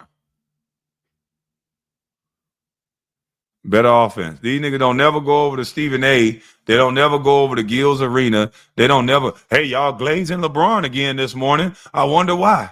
Hey, y'all talking about Bronny going to the G League. I wonder why. Y'all talking about Bronny getting a start and scoring 0 points. I wonder why. Like, y'all don't never do that. Y'all always want to worry about what the fuck I'm doing. That's weird over here, man. Stop that.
No sound, my bad. He knows what he's capable of doing. Luka lowers his center of gravity. I said, this is what I was saying while I was on mute. I said, this looks like good defense to anybody else. This looks like good defense. Anybody else, this is good defense. But Luka is not trying to get to the basket. You'll be better served making Luka drive to the basket because you got help. Luka is trying to just get space. So right here, Luka lowers his center of gravity. He's going to lower it to get him to step back, and that's all he needs. You thought you were playing good defense until Luka got a little space, and then that's it. They talking about blaming on the swag. I'm back, baby. I'm back. Oh, that's a carry if I ever seen one. Dribble. He carry. Oh, let me take that bitch all the way across my body. Oh, referees, do a better job. Look at that. Carry it over here. God, oh, that's a carry. LeBron, come on, bro. Come on, LeBron. That's lazy. LeBron, you got to take the man to the screen and over the screen, LeBron. I know people that don't know basketball are going to think this is Jackson Hayes. Oh, I'm back now. Yeah, this thing was out for a minute. I didn't know how long I was out. But this thing, you got to take the guy to the screen, LeBron. Take him to the screen and over the screen. Jump to your man. You are so far off your man, and then you just stop. What kind of defense is that? Act like I'm in the stands, drop back. See, this is where it's going to show that LeBron's old. His age is going to show on defense. This is an old man move right here. Look at that. If this is LeBron, the way he's going to play defense, the Lakers are as good as dead on trying to win. It's over with. They always want to show you LeBron James box score, and I'm going to be the guy that always show you things like this. This play is you're going to see this a lot. And when it's time to win the game, it's not going to be number 0 that's going to be out there that's LeBron going to be guarding. It's going to be another formidable opponent that believes he's a champion and that want to be a champion. And if this is the type of defense you're going to play on a guy that wants to be a champion, where you just crouching tiger is what I call it. This is called body language defense. He looks like he's playing defense because he got his body language right, but he's supposed to step up to the guy, take him to the screen and over the screen, but he didn't. So Jackson Hayes, once again, tried to step up and cover for LeBron, a shot. And here's LeBron, hold his head down, look at Jackson Hayes like he did something because he want to sway public opinion. but his defense is atrocious.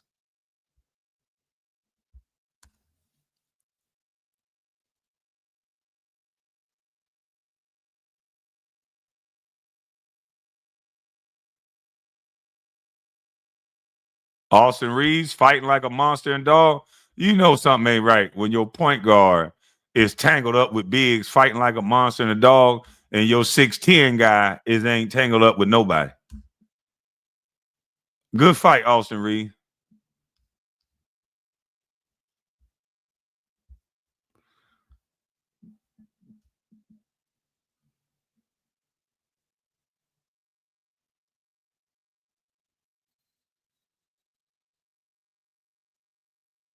Nice action.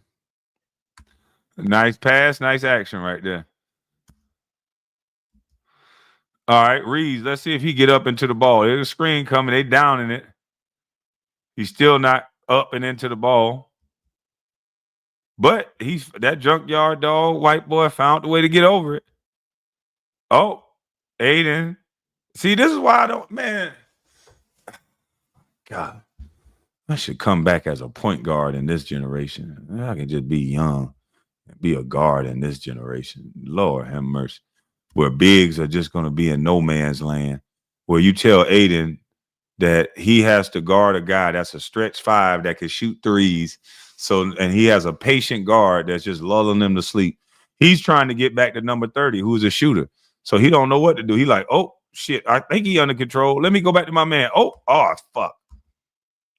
Layup and one.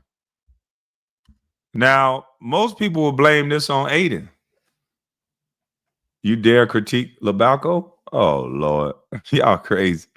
But most people would blame that on Aiden. You trash in your generation. I'm some expensive trash, though. You just trash because you just running your mouth in the chat. I'm some expensive trash. But I would definitely love to play point guard where I could stall a guy out and just keep going to the basket where all the centers are known to just stay out of the paint. This is just great. All right, I like this. I think they should do this more. They should post up Luka and LeBron more than they do because they make good decisions out of the post. Let's see what LeBron does. Better than all that dribble shit. Look at his pass. Now, I just talked about this earlier. LeBron was down in the corner. Jake LaRavia is from overseas. So he knows when a guy's in the post, you're 3 passes away. You don't need to be in the corner. You need to slide up closer towards the referee. Damn, y'all be thinking I don't know basketball, boy. I just told you when LeBron was in the corner, I said he need to slide up and be a little bit closer towards the referee. Now, here it is that LeBron is in the post, and look what happened. The guy had to slide up to be closer towards the referee so LeBron can make a good pass. Look what happens. He slid up closer towards the referee. LeBron delivers a swift pass. Kwame, you were horrible. I'm expensive horrible, though. You just cheap horrible. LeBron shoots the pass right to where he should have been on that play where Luka was in the post, and look at what happens. Wow. This is why LeBron and Luka should post up more. It's just LeBron is going to have to learn how to move without the ball because that's exactly where LeBron is going to have to go when Luka is in the post.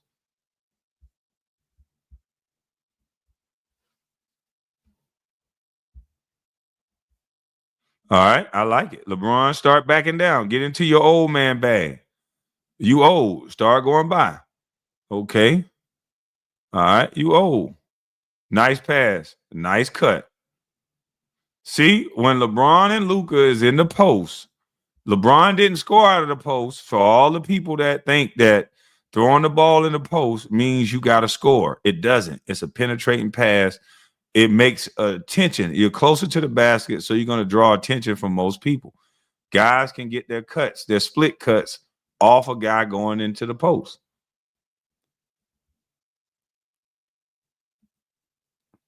Good help. Ace ain't catch it clean.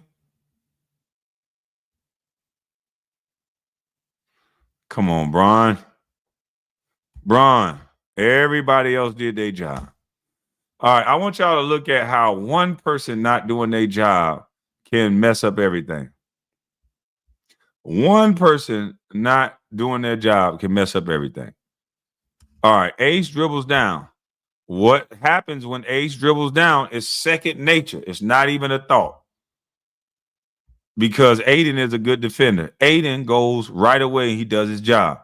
In the film session, tomorrow, they should be saying, LeBron James, you are watching the basketball entirely too much. You have to be reactionary just like your teammates. You are on a string. How come the rest of your teammates know when that string pulls over, you're automatically supposed to go? This is where they do not critique LeBron. LeBron, Aiden goes, you get your legs and your arms in front of this big. That ends this play. You stand there and you react later and you give up a layup in the middle of your paint. This is where the Lakers are going to have problems if guys are not on a string. LeBron has to wake up on defense.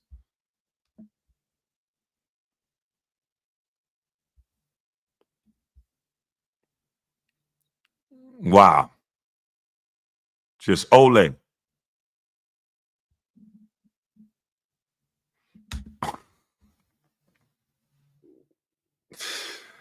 Oh, man.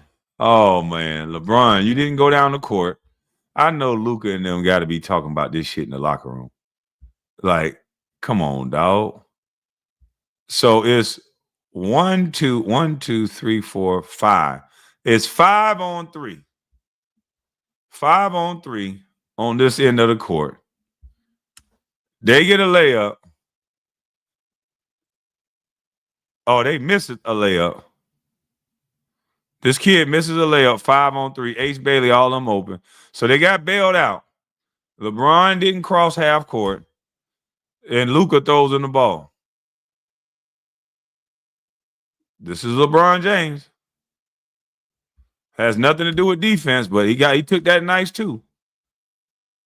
In the beginning of the game, beginning of the second quarter, midway through the second quarter, guys are getting cherry picks. All right, LeBron isolated one-on-one. I would like to see Reeves slide over a little bit to make that a longer rotation. Slide over like the top of the key. This dude better not let LeBron go baseline.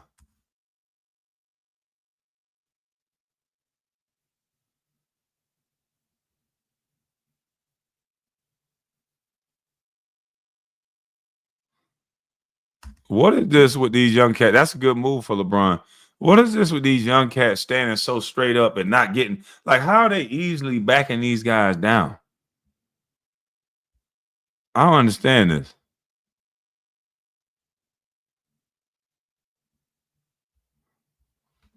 You got to straighten the guy up.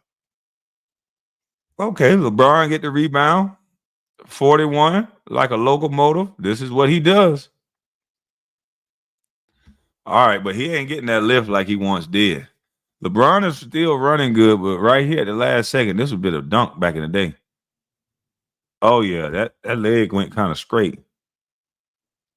But this is still impressive for a 41-year-old. That ain't the lift that we used to. I think he has to be in space.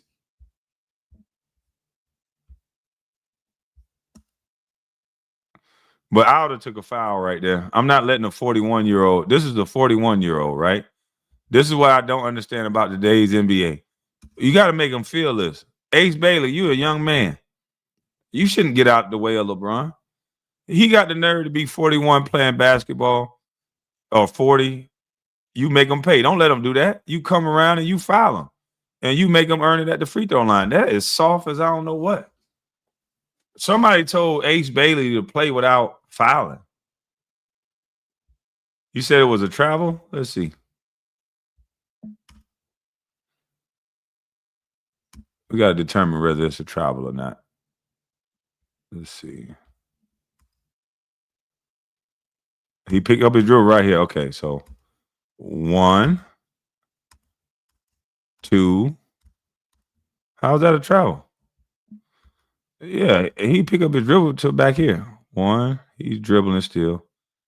He's dribbling still. 1, 2, 3. Oh, well, he got away with one then. That was slick. 1, 2, 3. Yeah, his last dribble right here. That's a dribble. 1, 2, 3. Yeah, he got away with one. Let's see his last dribble. That's his last dribble. 1, 2, 3. Yeah, he got away with one. Yeah, he got away with one then. Because he put it down and picked it up. 1, and then he went 2, and then he got that last one for 3. They ain't gonna call that. That's the king.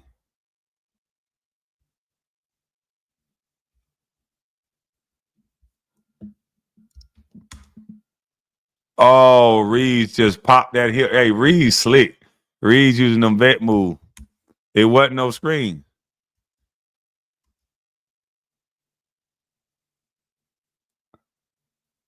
Boy, that's nice, boy. Hey, it's awful nice. It's awful hard to guard Luka on that. No travel. It was clean. Okay. Okay, it was clean. I don't want no trouble. All right. You got the old man Love out here. What the fuck? Kevin Love ain't in rhythm. Yeah, this is when you got an out of rhythm Kevin Love. Kevin Love is one of the best passers for a rebounder and a scorer you're going to find. Kevin Love will catch the ball he'll catch a rebound from underneath that rim and can two-hand that motherfucker without even moving all the way down to the other end. This is called out of sync with the team. Look at that. Yeah, he out of sync. Go ahead and foul him, Kevin Love. Yeah, he out of sync. Like, he don't want to be there. To go from Miami to Utah, Kevin Love depressed. Kevin Love, you got to get your head out your ass and make better plays than that. Because you messing up your legacy now. Kevin Love is a great player. And you got to find ways to still love this thing when you get shipped to a team like Utah and you've been used to winning and you ain't going nowhere now. You come from Miami.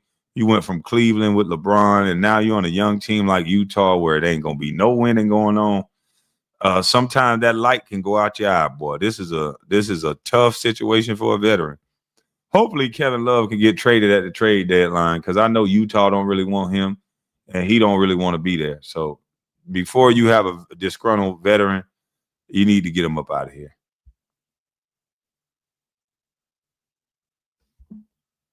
Kevin Love is a much better player than that. I hate to see a guy out of rhythm. Nice, Luka. Boy, Luka. Ooh. That's that European shit. Man, Luka, what the hell was that, Luka? And Kevin's Marcus Smart is starting to hit threes. Luka is throwing behind the back jump shot passes that go on the money. Them checks will lift his mood. You got to understand something. With familiarity with anything, you get accustomed to it. You get used to it, and it doesn't have the same meaning. It has that meaning to you because you don't have his checks.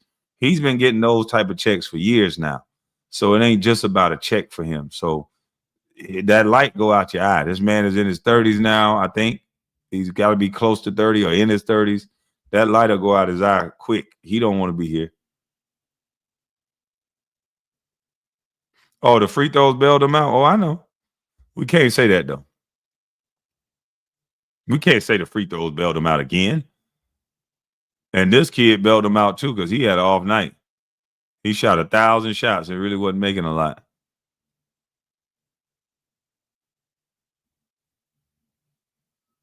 There go to Kevin Love, I know.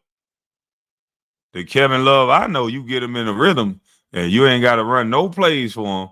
He's just going to stick his nose in there and he'll figure out something.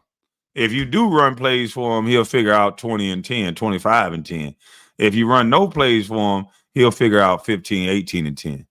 Like this right here, the real way. Yeah, he'll figure out 15 and 10 the old school way. Love damn near 40. You know, I haven't been out of the loop.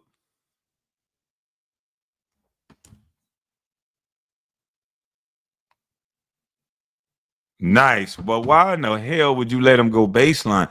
These got to be some dumb defenders, man. First of all, I don't like this matchup. He's too small for LeBron. But why aren't you all the way on his baseline side, forcing him to go middle to number 30? If I'm number 30, hey, look at it. I'm right here. I'm right here. There's no way I'm letting LeBron go baseline. Oh, that's a travel, too. He got that foot up before that ball went down. I remember they used to heavily call that. I was so quick. People used to just catch it and just go. Back then, they started calling that as travel all the time. Antonio McDyess made this move so popular. He used to spin off everybody, dunk on their head.